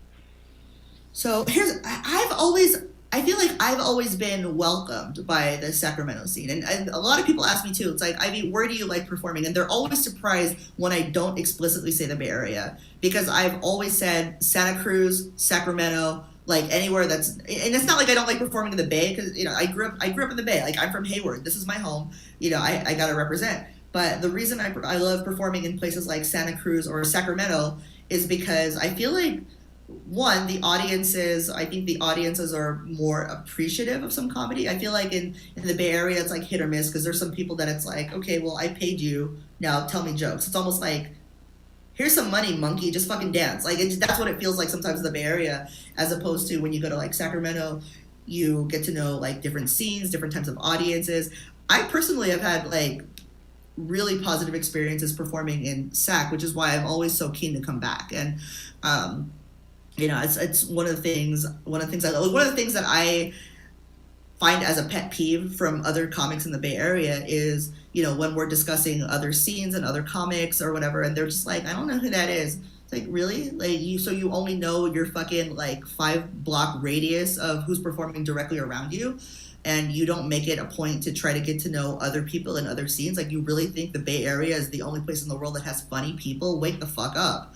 So I've made it my business to know the scene in Sac, to know Santa Cruz, like even like Slow and Bakersfield and Modesto, like that. It's so, I don't want to say underrated, because I think to some degree, like a lot of people know that so much cool stuff comes out of there. But I feel like, from the perspective of a person that's in the Bay Area and is sort of like in their own sort of sheltered little bubble, they wouldn't know that. So, but I really like the Sacramento scene. Like the venues I've performed at, the people I've performed with, I have never gone to a show or a mic in Sac and not felt welcome, which is more than I can say for some of the stuff that happens in the Bay Area. It's not like I've never, maybe when I was first starting out, like nobody would talk to me, but it's just, I've never had that experience working in Sac, which is Sacramento, book me. Well, yeah, no, I mean, I got a car, man, I'll drive. There's not, I know Laughs is doing shows right now. They just did a shows inside and outside contiguously. So I don't know if that's the right word there. At the same time, contiguously works, but there's a better word. Simultaneously. They did inside and outside simultaneously. And I think that's the only club doing shows right now here. So yeah, but you've worked there. I've seen you there. So, oh, and the other thing I was gonna say is we can just call that if she comes up again, we can just call that comic a Kathy, because that's a name that I find I have bad luck with, and that's not this person's name, so we're not saying her Kathy, name. okay. Yeah, Kathy. and there's no comics I know named Kathy, so we could just call her Kathy because I hate Kathys. So Kathy. Kathy it is. yeah, and that way we're not saying Karen, we're not confusing people. And then the other thing is this. So this popped in my. Are you a Keeping Up with the Kardashians watcher? Oh, fuck yeah. Okay, so when you said that there are comics that are characters and they're known for they're like reality TV stars who are known for starting shit but with no discernible talent, I would say those comedians are Scott Disick's, right? Because you have your like Kims and your Chloe's, and it's like, yeah, okay, maybe you don't appreciate what they're doing, but maybe they're doing like the damn thing. And then you have Scott Disick's of the world who are just there taking up space and causing fights. Why? Go away.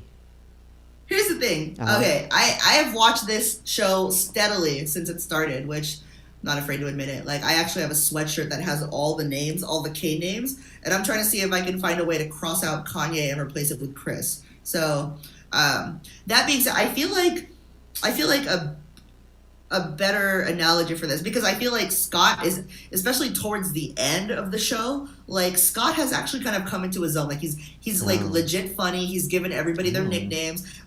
He does take up space, but I think he's one of the people that had one of the best like character development arc storylines of the show.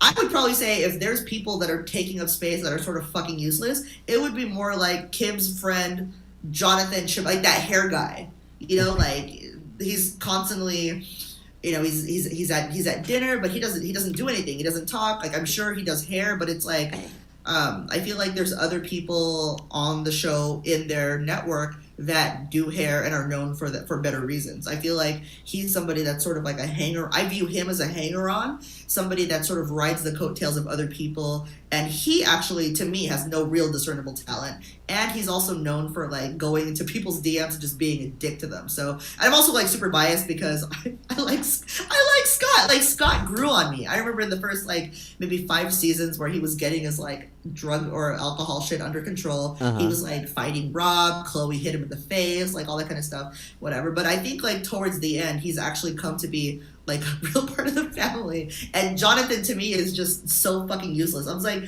why are you here? Like, what purpose? Like, you're not part of the glam squad. You just kind of eat. You're just here at every single dinner that they show, and you have no real contribution to the development of anybody else on this program. Well, okay, so first of all, I was really proud of that analogy, and I shouldn't have brought it to you because you're an actual. I haven't watched it in a long time, so but it was a good analogy in my mind, and it failed the test.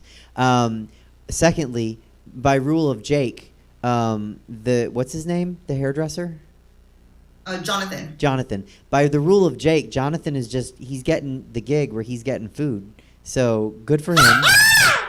He knows exactly what he's doing.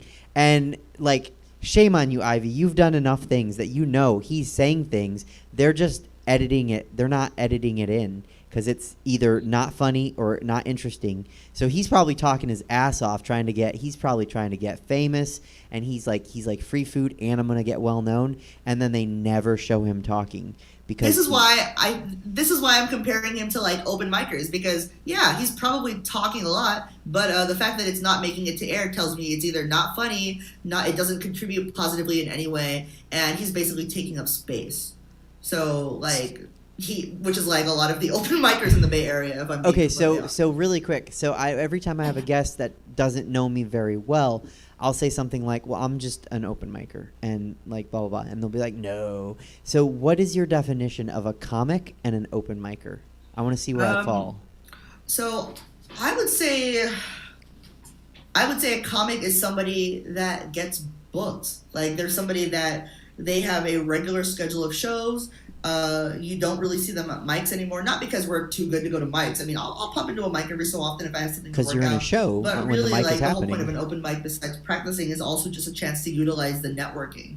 Because Like for me, I considered myself like an open micer for maybe the first couple of years. Like when I came back, like I did not even refer to myself as a comedian until I started getting booked regularly on things that weren't bringers. I had some sort of consistency. Other comics knew who I was.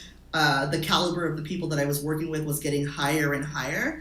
I would probably say like an open micer is somebody that has not achieved that yet. And it's not because they're not funny or talented or, maybe it is. But they're at the point of their life. What differentiates them is that they're at the point of their life where they still have to introduce themselves to people. They still have to talk to others at open mics. They still have to, like, if somebody in Bacon says, "Hey, I've got this like open spot, whatever," they still have to respond to that and be like, "I'm interested."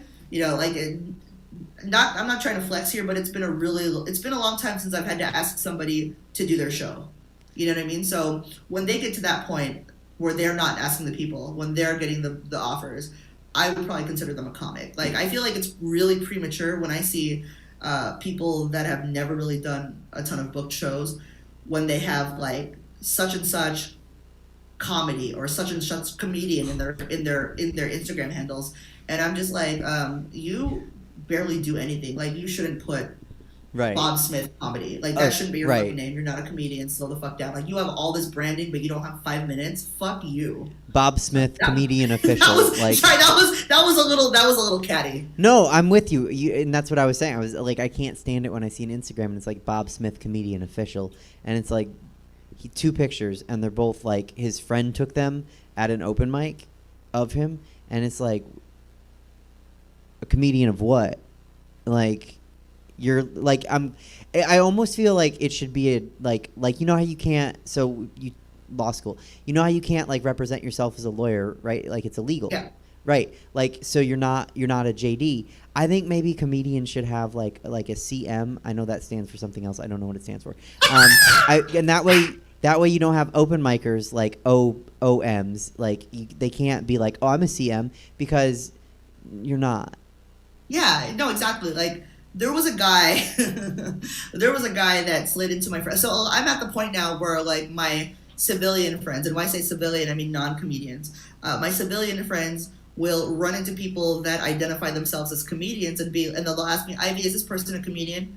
And I'll have to look. I'm like, "Okay, what's their name?" And I check their social media. I see who they've worked with or the lack thereof, and then I'm like, "No, that's not a comedian. No, that's not even somebody that has ever been on a show, like, ever. He probably started like 2 days ago. Like, that's no." Yeah. Okay. So I'm somewhere in the middle on your scale, because I don't get booked, right? But I don't have to introduce myself at open mics, so I don't know where I fall. But that's why I describe myself as an open micer, because I'm not out there getting booked, and like. So yeah, I see. Okay, I was right. That's all I wanted to say. I like being right. Okay, you mentioned sexually educating adults. Yep. Tell me about that. Absolutely. So like when I'm not doing my tech job and I'm not telling jokes and I'm not being a mom, my volunteer work is I'm a sex educator with an organization in San Francisco called San Francisco Sex Information.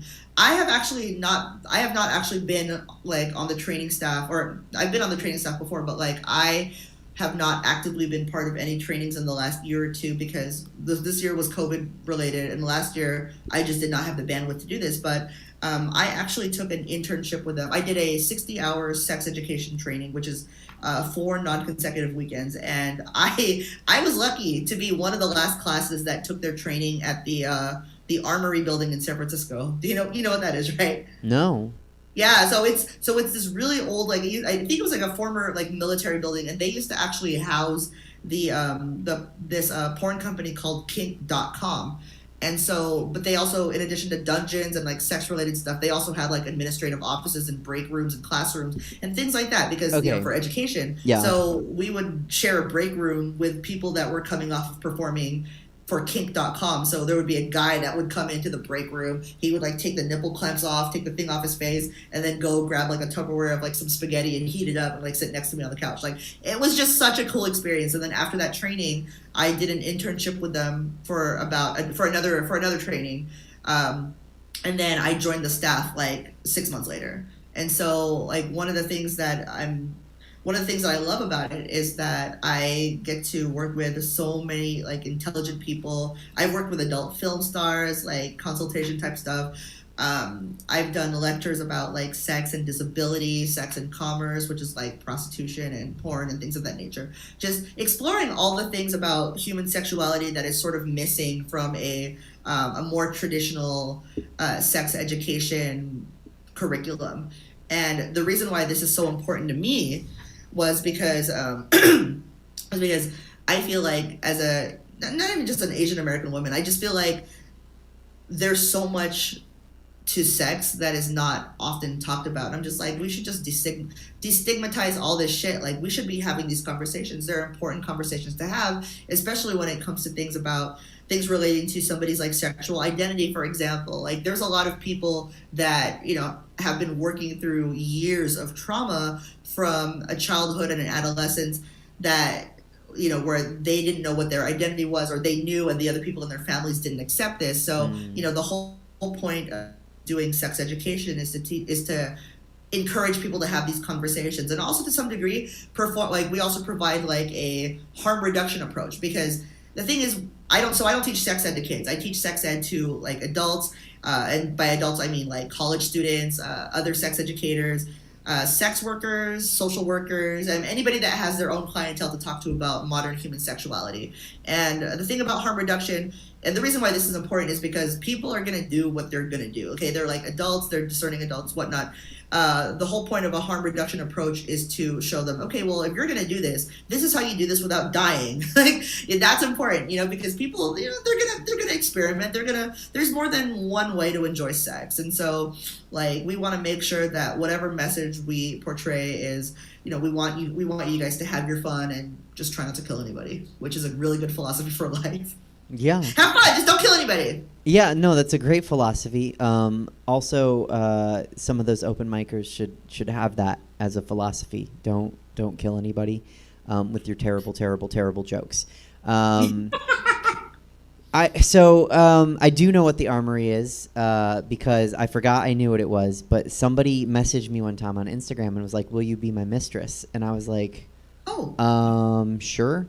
But I didn't know, like, I was like, how do I get paid for this? Because Instagram's not the joint where I'm going to get paid for it.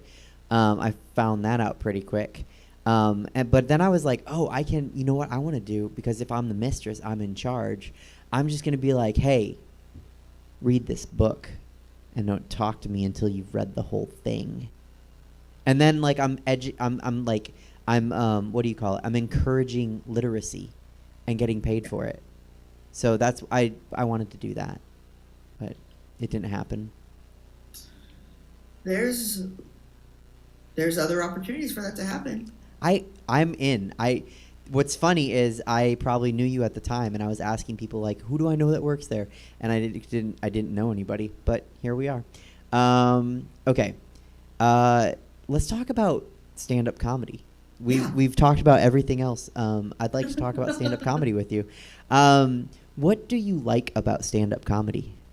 I like that it's one of the few things that I know to some degree that I feel like I'm good at this. You know, I feel like I'm good at this. This works for me. One of the things I like about it is that it's incredibly personal, and it gives me such a rush in the way that theater and improv and sketch did not, because that was my background. Like I was a theater kid before I came to stand up, before I found it. My producing partner, Joseph Annalyn, he and I were actually mentored by Kevin Kamiya, who now I think tours with Ali Wong. And so he was part of our theater community, and he did this workshop way back in the day. I think it was like 2006-ish. For theater, for like the theater kids that wanted to go on to stand up. That, and he still does the workshop to this day. And so like once I found stand-up, I felt like, okay, maybe I finally found my thing. And so that's one of the things I've liked about it, is that there's so much of myself I can put into it. And it's just, I feel like I get so much back for such little effort. Do you feel like you're more open during stand-up than you are online? Do I what? Do you feel like you're more open when you're on stage doing stand-up than you are when you're online? Yeah, I feel like the person that's on stage, maybe not less open. I would probably say the person on stage, when you see me go on stage, I'm probably just as open. I'm just more aggressive about it than I am online. Because online, I have to think about, okay, well, there's things that can be taken out of context and whatnot, especially when somebody's typing. Whereas you see me on stage, you see that aggression, or you see me like, there's no question how I feel about something. Whereas online, it's probably a little softer. Well, yeah, you think about, you know what I was going to say, and this is some advice you can pass along to Jake. Yeah. The best advice I ever got, sorry, I'm going to jump backwards and pause stand up, for online like correspondence was when writing an email, like that, where you, like, let's say Kathy sent you an email, right? And you're like, fuck this bitch, I'm going to light her up with an email. Delete the last line of the email before your name. Because that's usually where the most terse words are, and when when it was a really good drag friend of mine, when she told me, I was like, no, and then I started looking at all my angry emails, and I was like, it's true. I'm like really businesslike. I'll be like, yeah, blah blah blah, please do this, please do that, and fuck you, bitch, Suzette. And I was as like, per my previous email. Yeah, I was like, oh my god, it's true. The last line is where all the heat is. Always. So yeah, okay, well, you knew that. So stand-up comedy, you found it, you're good at it, you like it, you don't put in a ton of effort, and you get a lot back. What do you mean by that? Because I don't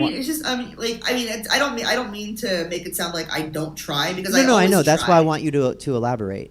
Yeah. So for me, it's like, when I say like little effort, it's just, I consider myself to work pretty hard, but by working pretty hard, I mean, I'm consistent, I show up, I'm professional, I do my job. You're never going to find me at a show like fucked up or high. I'm not a liability. So things like that. And really, it asks so little of us other than to just be a professional person to work with. Because I think what people forget, especially since comedy is not really a traditional kind of work environment, is that you should still treat it as a work environment. Like, would you show up to work like fucked up? Would you be fucking freebasing on a dentine wrapper outside your job? Why would you do that outside of Cobb's? I don't fucking understand. So shit like that. Like, and so for me, it's like, for somebody that's accustomed to putting on my professional face, and treating comedy as my job, that's what I mean when I say it asks so little of us. It just asks us to be professional and to show up and to do our job. And then in return, you maybe gave somebody, like, you made their night like a positive night. You gave them a positive experience. Maybe they found something relatable in your material that is just like, you know what, I'm a parent too. Like, this makes sense to me. And really, so that's the audience component. And then of course the other stuff is just the friendships and the connections that I've made. And, one of the things that I always tell younger comics is to, don't, like, I've always told younger comics, don't treat comedy like it's an extension of your personal life. Like, you got to have your own personal friends. You got to have your own, like, because I think when people do that, they tend to get caught up in situations, and then that takes away their focus from being serious about comedy. But as I've gotten older, I still sort of feel that way, but like, as I've gotten older, like, I've relaxed my stance on, like, making friends. Like, you find the people that are your people. Sure. And then when you find those people, you fucking hold on to them. So that's the thing when, like, comedy, like, if I feel to some degree like comedy asks so little of us except to not be an asshole and to just be funny. And then in return, you get, the impact that you've made on people. You work with people that you respect, the friendships, the nights on the road, the unforgettable things. Like, I've got so many fucking memories right now, like with Chelsea, for example. And it's funny because, like, when I actually first started as a comedian, like, I was like legit in awe. I'm still in awe of Chelsea to some degree. And so just to even be perceived as like a friend or a peer, it's just like, there's the fangirl inside of me. It's just like, what? Yeah. Do I belong here? Like, what the that's sort of what it feels like sometimes. But, that's what I mean when I say, like, little effort for so much reward. I do feel stupid when people are like, "Oh, I watch your show on Twitch and it's good," and I'm like, "Yeah, a lot of it's because Chelsea's there." That's the good parts in my interview. Chelsea in the interview. Just don't watch me. Ignore me. Fun to watch. Shut up. Yeah, but Chelsea is a lot of fun to watch. So, but thank you for your kind words. Fuck, I was gonna say something. Yeah, you're a professional. I've booked you. I've worked with you, and it's not hard. Like, I hate when people aren't professional. I'm like, do you want to do this for a living? Because you're making it really hard for me to work with you, and I don't have to ever again. So I don't know why people do that. Also, I love that you went after the person who's freebasing but still cares about the sugar on their teeth with Dentine. So, because that's a real thing. Okay, let's see. I don't have you very long, so I'm going to try to get... I'm not going to get through all my questions, so we'll have to bring you back. You know what? Like, I don't even think the next show starts for another half. You'll be fine. Let's keep going. Do we have time, Jesse? Okay, cool. Just making sure there's nothing after. All right. What do you hate about stand-up comedy? Some of the fucking people. Like, Sure. I feel like there's people that make it. It's like almost like they take away the joy from other people doing stand-up, and it's like, why do you fucking do that to other people? Like, I hate that it fosters a sense of competition among some people, because, you know, at the end of the day, we all want to do this. It's like nobody wants to have none of us want to have a regular fucking desk job. I don't give a fuck how many degrees we have. Like, we all would want nothing better to do with our lives than to stand and have a microphone. So it's just like, why would you deliberately try to trip somebody up? Like, you don't think there's enough room for all of us? Like, come on, man. Like, I hate that. I hate people's negativity.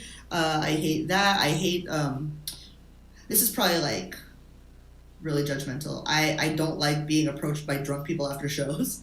Yeah. I just don't like it when people are drunk at shows, period. I'm like, it's like, do you know how many people would kill to be on the stage? Like, why the fuck are you here, and why the fuck are you fucked up? Like, I hate that.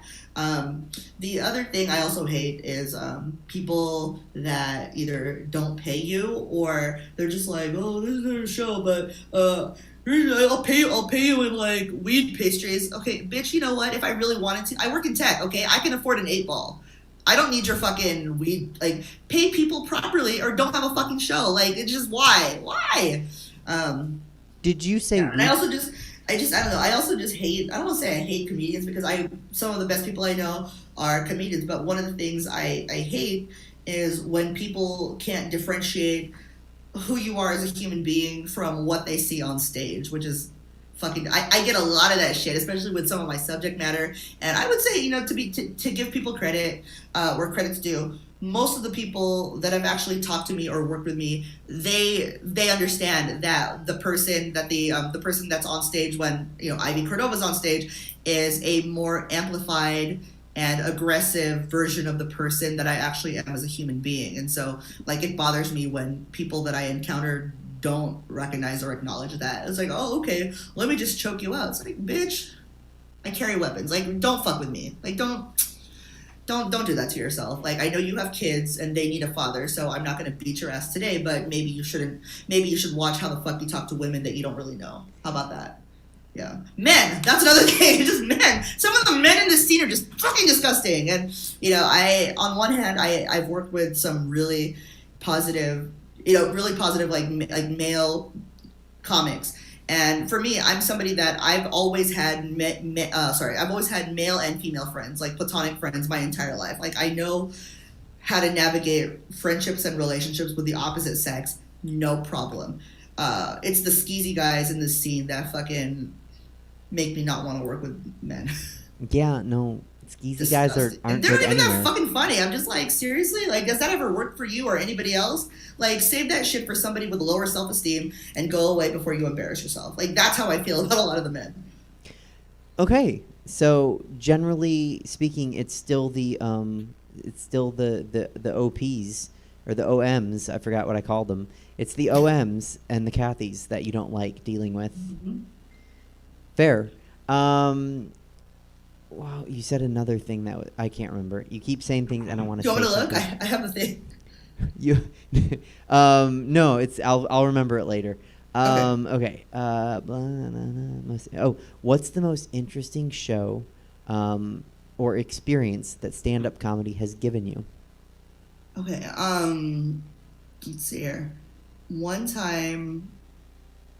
Oh my God, this is so much. There's two that I want to talk about. One was when me, Chelsea, and Erie Diamond, one of our girls, another really good comic, the three of us we went on, we call it tour, but we went to Fort Bragg for a gig, and it was okay. First of all, Fort Bragg is really fucking far, and this is also a very unique experience because the show was at this Masonic hall or whatnot, and they were serving alcohol through the entire thing, and not one person called an Uber to drive home.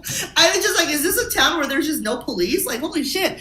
And then we also met some really interesting people. One of them said that he was so he runs a funeral parlor, and he gave me his information. He was just like, if you want, next time you're in town, I can let you watch while I do a postmortem. I was like, that would be awesome, actually. Like, I would totally. So that was pretty unique. That was like super fun. And then we just all had fun in the hotel room, like, just getting munchies and just hanging out, just girl time. It was like a really awesome time. And then there's another show that I did when I was in LA, and it was outside of a coffee shop, and this is sort of like technically an outdoor show, but it's an outdoor show but it was outdoor before even COVID. And so it's called The Green Room, and if you ever heard of it, like, you should watch it. It's one of my favorite, like, the guys that run it, like, really great guys. And so I actually randomly met them when I was at the Comedy Store the night before visiting one of my homegirls. And so they hit me up the next day, and they're just like, we've got room on the lineup. I was like, what?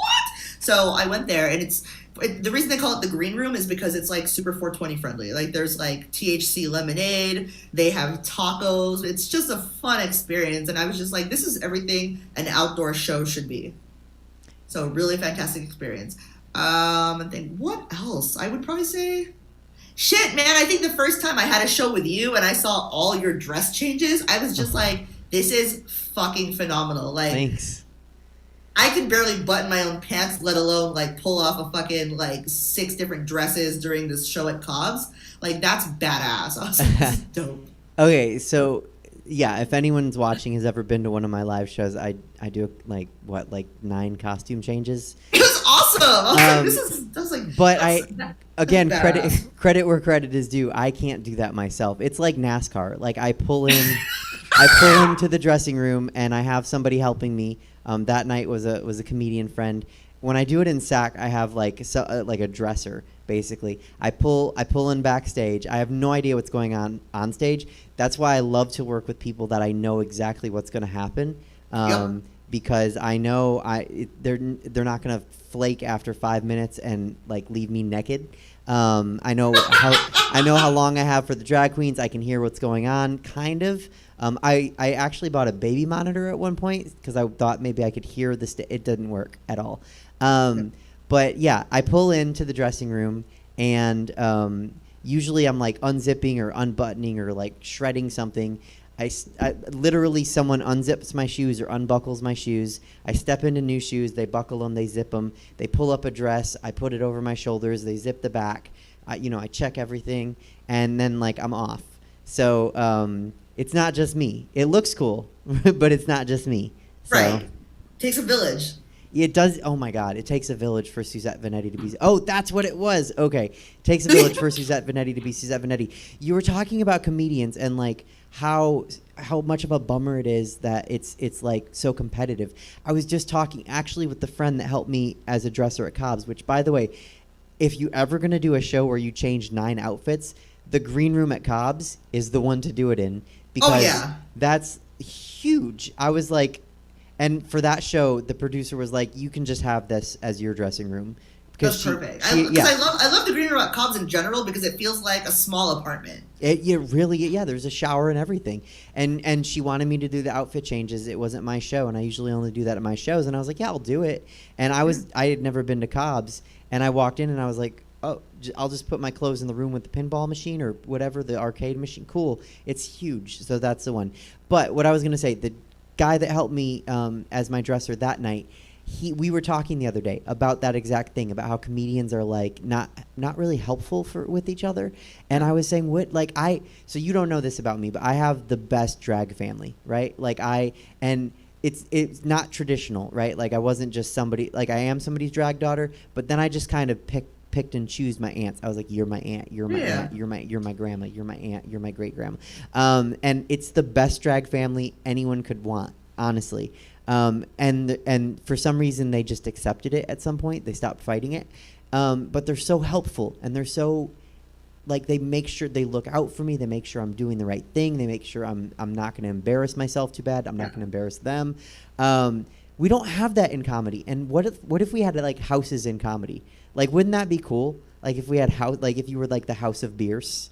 Dude, I think some of us actually talked about this at some point. Like I was talking about this with again, Chelsea, Jeanette, Marin, a couple of other folks, and we're just like, what if we all just like lived in a house? And we're just talking about how that would work out. And I think it's just a fantasy because all of us have children. But like I feel like to some degree there should be, I guess groups of people that will specifically help one another out. But I think a lot of that also does exist in certain groups of friends, because I know that there's people that work together often, they collaborate both professionally, and you also know that they're really close friends outside of doing production. This is why I'm a huge fan, and I say this a lot, like I'm a huge fan of people in the South Bay, because then you have have you heard of the show Pick Your Poison? No, It's actually one of the this is one of the best shows in the South Bay, and so the two guys that run it are I wouldn't call them baby comics. I mean they're younger than me for sure, but I feel like they're a new generation of South Bay. Sure. And I think the thing that's so cool about the two of them and their personas when they perform, because one of them always plays sort of like not a good cop, bad cop, but they balance each other out on camera, and then when they're doing hosting shows, but then they're also super homies in real life. I love when people are actually close to the people that they work with as far as productions, and sort of like me and my own producing partner. I actually met Joseph in theater, so I've technically known him for 15-ish years, for as long as I've had my professional career, is for as long as I've known him. I am a huge fan of people that work together, and they also hang out together, and then they also help each other out, as far as getting bookers and shows and things like that, because sometimes one person might be more connected than the other, and the other person might be connected to different people, and then when you put the two of them together, they can make that work and pull from resources and things like that. I think that's probably the closest thing I can think of to an actual house. Yeah, is when you have just a close network of friends that you can trust, that'll help you out if you go to another town. They have people for you, and so on and so forth. They're not going to let you just be out there grasping for comedy straws by yourself.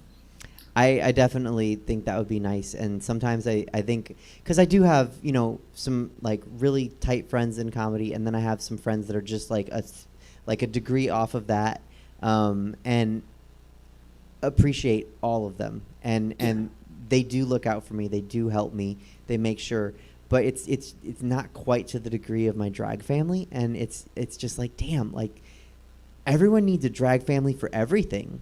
Drag families are amazing. I'm glad that you have that support though, with some comedians, because you're right, and that's something I always tell people when they tell me they want to do stand-up comedy.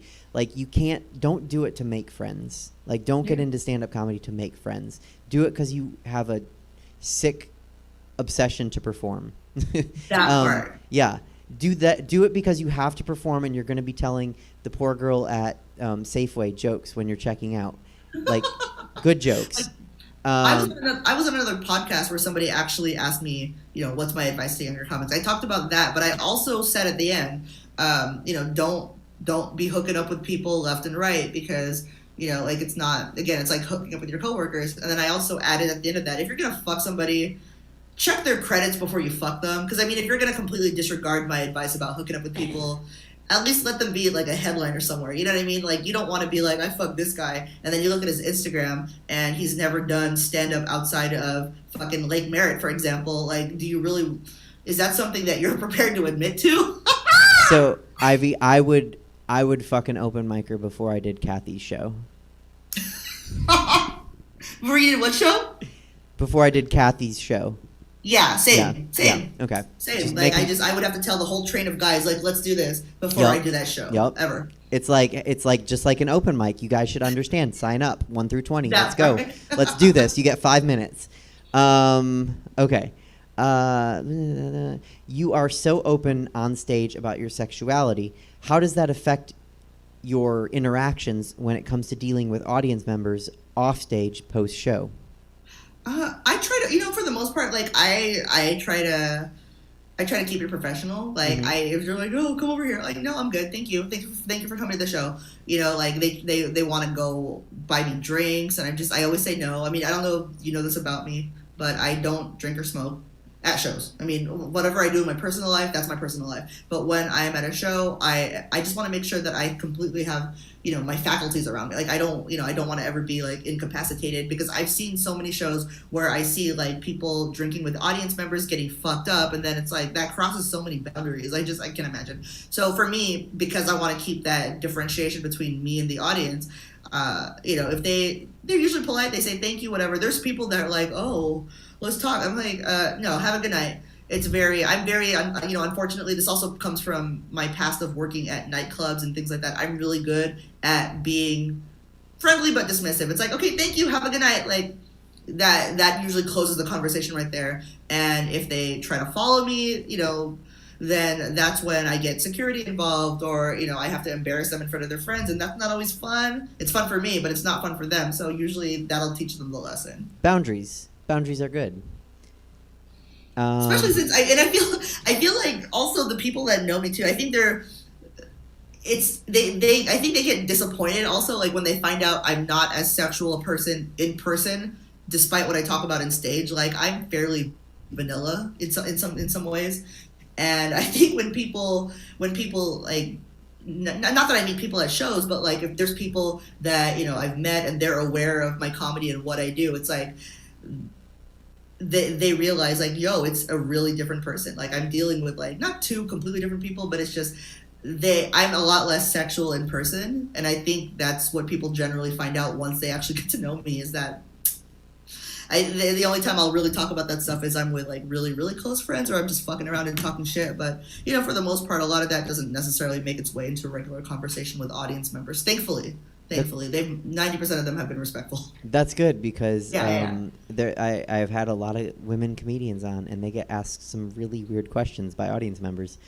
So you are a different person. You're more sexual on stage than off stage, but you are so open and free when you talk about sex and sexuality on stage. Does that affect wanting to have a long-term relationship? I think I've always felt like my default setting is non-monogamous.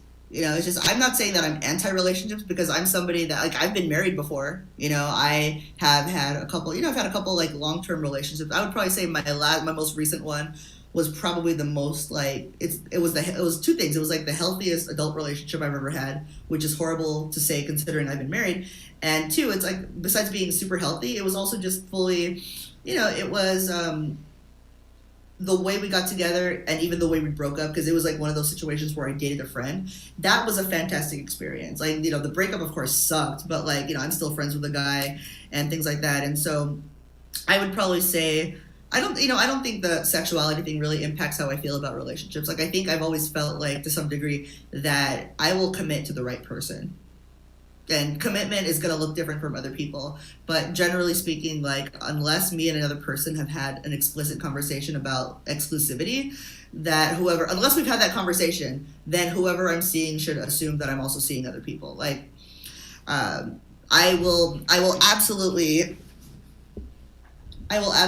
honor a commitment if it's the correct person. But then again, even something like that, it's like, I'll know it when I feel it, and I haven't felt it in a while. So I feel like it's one of those, like, I'll cross that bridge when I get there type of things. That's also sort of how I felt about having children. It's like, I, coming from a family of people that work in Silicon Valley, like, we were always encouraged to prioritize careers over everything. So it's just like, okay, well, now that I've got a career, I guess I can think about kids.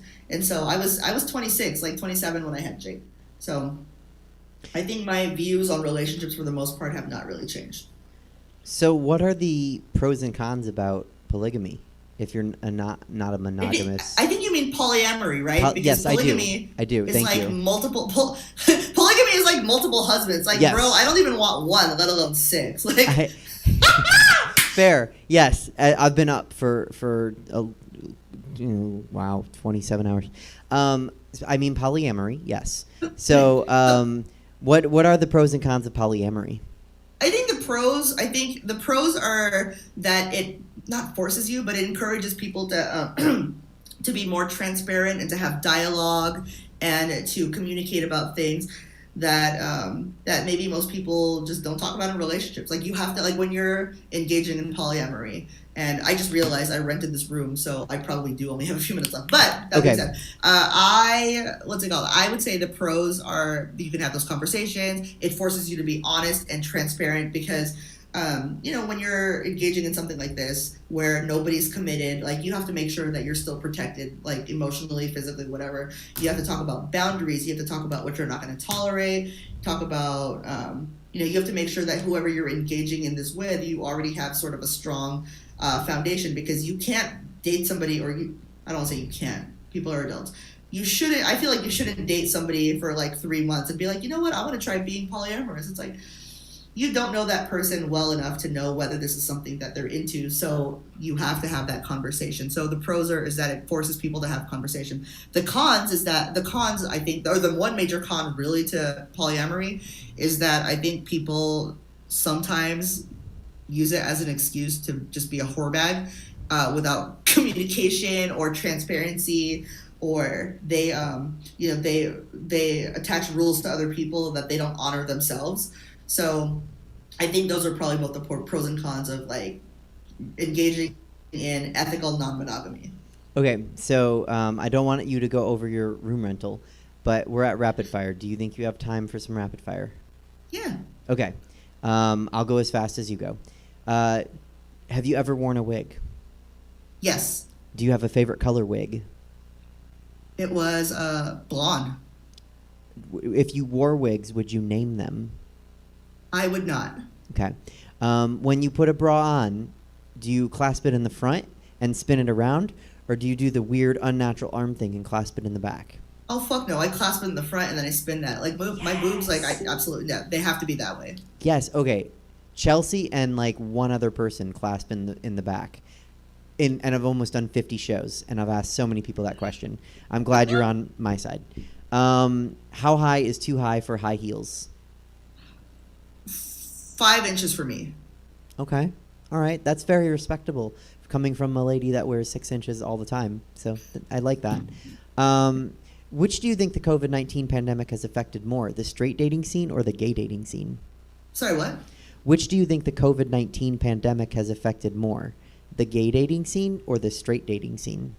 The straight dating scene, for sure, because I feel like gay people have a lot more, like, in the past they've had a lot more to navigate than straight people. And so I think something like this, like, talking about boundaries and things like that, I feel it's conversations they've always had, whereas straight people, I feel like they're at a loss, like, because they don't know how to meet people otherwise. Like, they may not be so adept with the apps. I feel like they've probably been affected more. If you were performing tonight, which you are, but if you were doing a live show, what would your walk-up song be? It would be Past That Dutch by Missy Elliott, but 10 seconds in. Okay. That's, exactly. What is your favorite recurring show to perform in? Let's see, live or Zoom? Either. You answer how you want. Okay, so one of the things I really like performing, I love my own, the playlist, which is monthly, last Monday of every month, and I also really like Pick Your Poison, which is based in San Jose. What is your favorite venue to perform in? God, that's a hard one. Cobb's. Okay. What is the funniest thing an audience member has ever said to you after a show? That's funny. They're just like, "Is your kid here?" Who is your favorite comic? I think it's like, you mean people I know or famous? However you want to answer. Okay. Famous, Chris Rock. Should be famous, gonna be famous, Chelsea. Agreed. Good choices on both. What is your least favorite children's TV show? Caillou, dude, fuck that bitch. I love he should when get canceled instead of Pepe Le. Actually, you know what? I think he has been canceled. So good job, Canada. I love when I have moms on because they're like, "Fuck that bit." Like Chelsea. Have you ever asked what is his name? I can't remember his name. The one with the overalls. Is it Caillou? No, it's not Caillou. I need to look it up. But she will murder this person if she ever crosses them in the street. What is your favorite adult show that's disguised as a kid's show? Rick and Morty. Okay, you think kids like that's a good kids show? I feel like because it's animated and it talks about like, you know, traveling through time or whatever, people assume it's for kids. But I've watched almost all the episodes, and I can definitely tell you that it's not for fucking kids. Oh, Blippi. That's who Chelsea would murder in the street. Blippi. Blippi. I shouldn't say she would murder. She didn't say that. I'm saying that. She hates Blippi, though. I don't want to get her, like, questioned by Blippi's people. Yeah, totally. What is your favorite sex position? If you don't mind me, we ask all the guests. Doggy. Okay. What is your favorite thing about the existence of brunch? Day drinking and day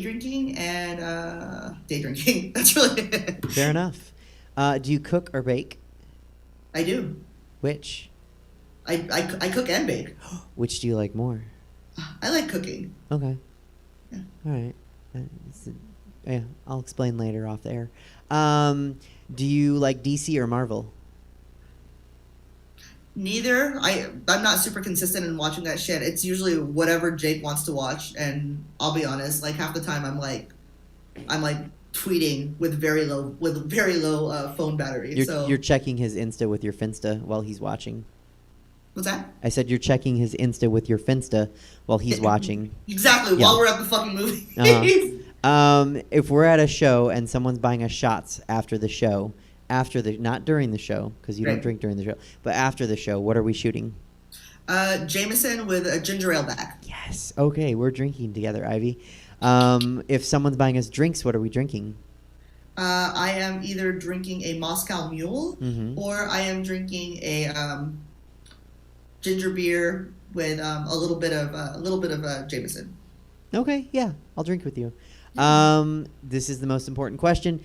Toilet paper, over or under? Fucking over, dude. Yes, thank you. Okay. And you know what? It's not the under people that have bothered me in 48 episodes. It's the people that are like, I don't care. How do you not care, you savage? Yes, you uncultured swine. What do you mean you don't care?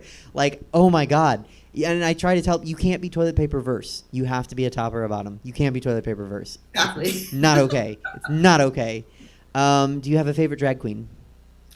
Let's see. Besides you and Taryn Thruer? Taryn Through You? Through You. There you Yeah. go. Who was the Filipino one that I met? Taryn Through You. Yeah. Yeah. You two are super fun. She is my really great friend. Yeah. Yeah. Okay. I'm gonna tell her later. And Please do. I think she just recently accepted my friend request on Facebook. Well, not recently, but like a year ago. But like, I was super excited. I was like, oh. I will see her in about 20 minutes, and now you have to come to brunch because Taryn loves when my comedian friends that love both of us come to brunch. So down. Because I'll coordinate with Chelsea and Jeanette. We'll make a day of it. That's when Taryn gets to read me hard with my comedian friends, and they get to read me hard with Taryn. So it's just a lot of fun for everyone.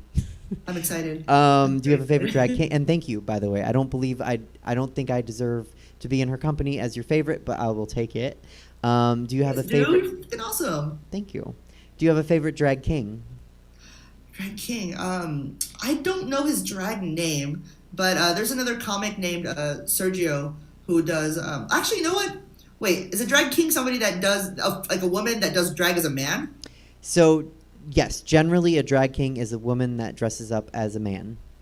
Okay, I don't think I've seen a ton of people that do that, but Okay. I should look for that. Well, so there's one in the Bay, Buster Right Open. Okay. Amazing. And then there's one in Chicago, Tenderoni. Tenderoni, that's an awesome drag name. I always tell people to check out one of them usually. I try to think of who you might enjoy. Tenderoni just won Drag Queen. Its competition's called Drag Queen of the Year, but Tenderoni's a Drag King. So Tenderoni is like in Chicago and amazing. And then Buster Right Open is local to your neck of the woods and amazing.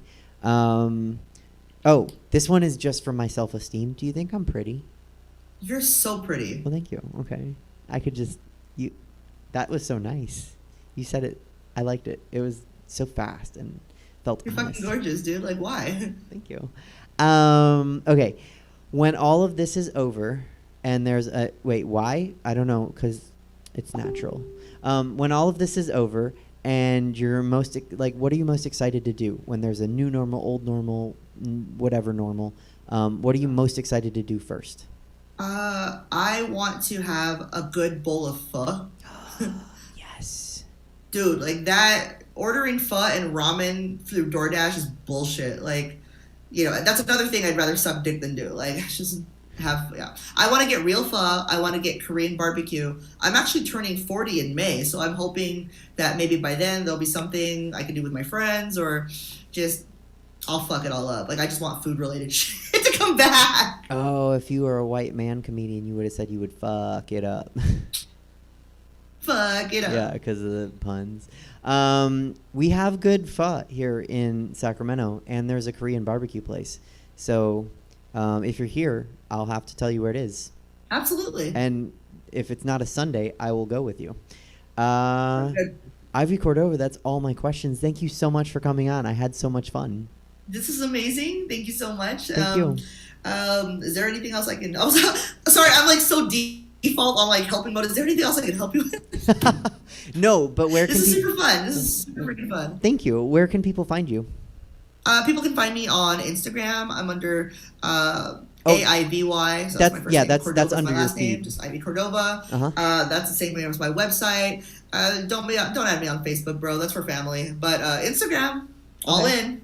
Instagram. And do you have any upcoming shows? When is the playlist? It's every Monday night, you said? What time? So the March playlist show is going to be on the 29th at 8 p.m. That is on Zoom. And you can actually follow that account as well on Instagram. It's under Playlist Comedy. Okay. So people can find you there. They can find live dates on Instagram. That's Yep. where they can find you. They can set your Instagram is under your picture, so people will have an easy way to do it. Thank you so much for coming on. Yeah, thanks for having me. Absolutely. It was my pleasure. I will talk to you soon. I have lots to talk to you about off air, and then we got to figure out when you're coming to brunch. Sounds fantastic. We'll coordinate Okay. soon. Love ya. you. Bye. All right, peers and queers, that was Ivy Cordova. She's amazing. Find her, follow her, go see her shows, watch the playlist on Monday nights. Follow that account too. And she'll be at brunch, and maybe we'll do another live show with everyone. Okay, and with that, we're going to get to the person that I like to bump, but we won't bump him tonight. We'll let him be on the show. He produces acts, whatever. I don't know. He fails at a lot of things. Hi, failure. Hi, David Shapiro. How are you? Oh, he's not there yet. See, he failed at that. He just, like, does he do anything right? Chelsea was right there. Ivy was right there. David wasn't. So, David? Hey, Suzette, how are Hey, you? How are you? I'm okay. Okay, cool. Yeah, this week I'm genuinely asking. Thank you. Genuinely interested in knowing. I'm well. Thank you for asking me. I am, easier to ask than answer. That's my stock answer. You're weird. So I wanted to talk today. Mhm. Do you mind if I talk about whatever I want? Cool. Okay, thank you. Oh, no, go ahead. I wanted to talk about holiday candy, right? Uh-huh. So it is universally in the Gentile world. It is Easter season, right? We've passed Valentine's Day. It's not Easter yet, so that in the grocery stores and in the Targets and everything, Easter candy is around, and I am addicted to these. Are we backward? I think we're backwards. I don't know. I don't know how to work Zoom. I'm sorry. Zoom is weird. But these Cadbury mini eggs, it doesn't work if I, Cadbury mini eggs, I really, really like them. They're really delicious. and I like to buy them and eat them because that's what you do with candy. Why can't I buy them all year is my question, right? That looks tacky in the background. Let me just put that. It kind of blends in with the wall if it's focus. Okay, here. So I would eat them all year is the thing. And it's good that I can't because they're milk chocolate and I have lactose intolerance, and so milk chocolate really isn't the best thing for me. But I would like to be able to buy them year round. And I understand that holiday candy, because of supply and demand, isn't available all year round. If it's only available before Easter and like 2 months before Easter, month and a half, whatever, then they assume people will buy it. My ex-wife, she once said, I want a Cadbury egg every day of the year. She loved the big Cadbury eggs, not the mini. She liked the mini, like me, but she loved the big Cadbury eggs. And she once said, I want a Cadbury egg every day of the year. And before we got a divorce, I went to a store. I can't remember if it was Safeway or if it was Target, but it was after Easter. It was when the Easter candy was 50% off. And I bought her 356 Cadbury eggs. She did not eat one Cadbury egg every day of the year. She ended up stopping. I believe that was the year that she filed for divorce.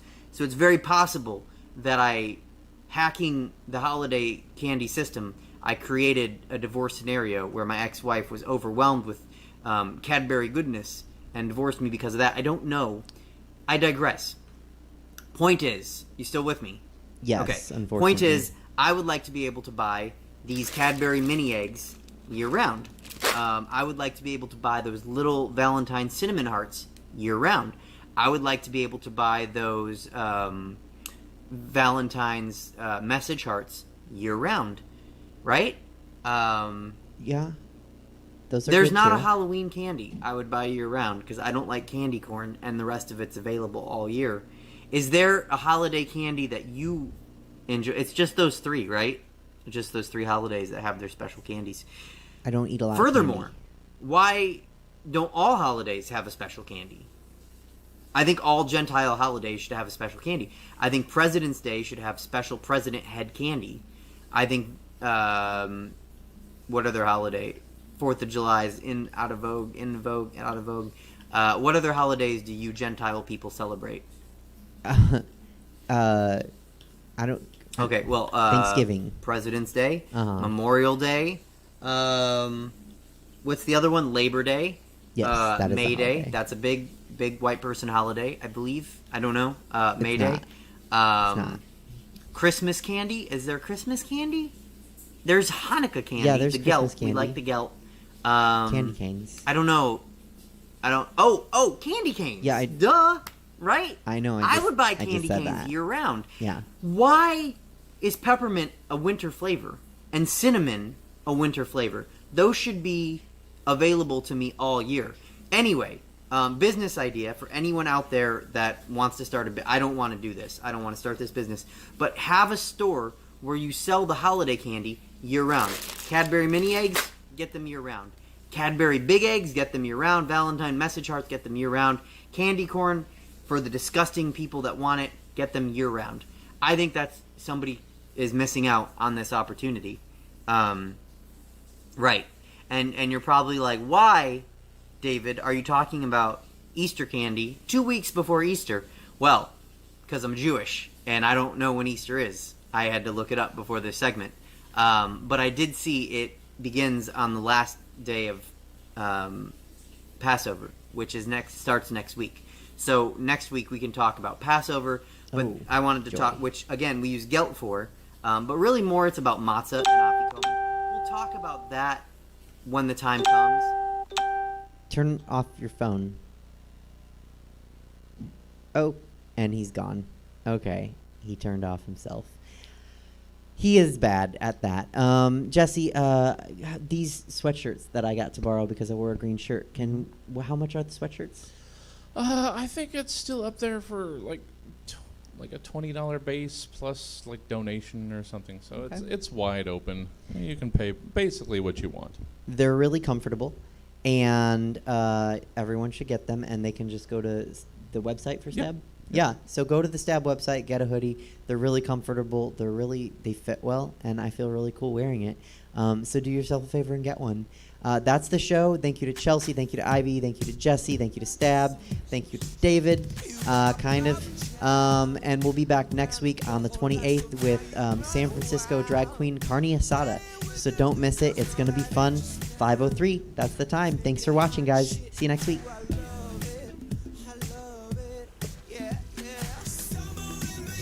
Why are the credits messed up? Oh, sorry, guys. I don't. Here, let's do this. It should be better than that. I don't know. Here you go. There's credits.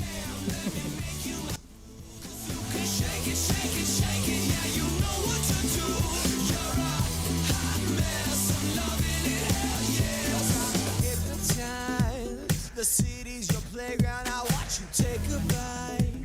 At 5 a.m. roaming the streets, drunk all night. You think you're hot shit, and ooh, I love it. I love it. Yeah, yeah. Stumbling, but yeah, you're still looking hella fun. Keep doing what you're doing, and we'll make it right. Hot mess, and I'm falling for you. And I'm like, hot damn, let me make you my boo. 'Cause you can.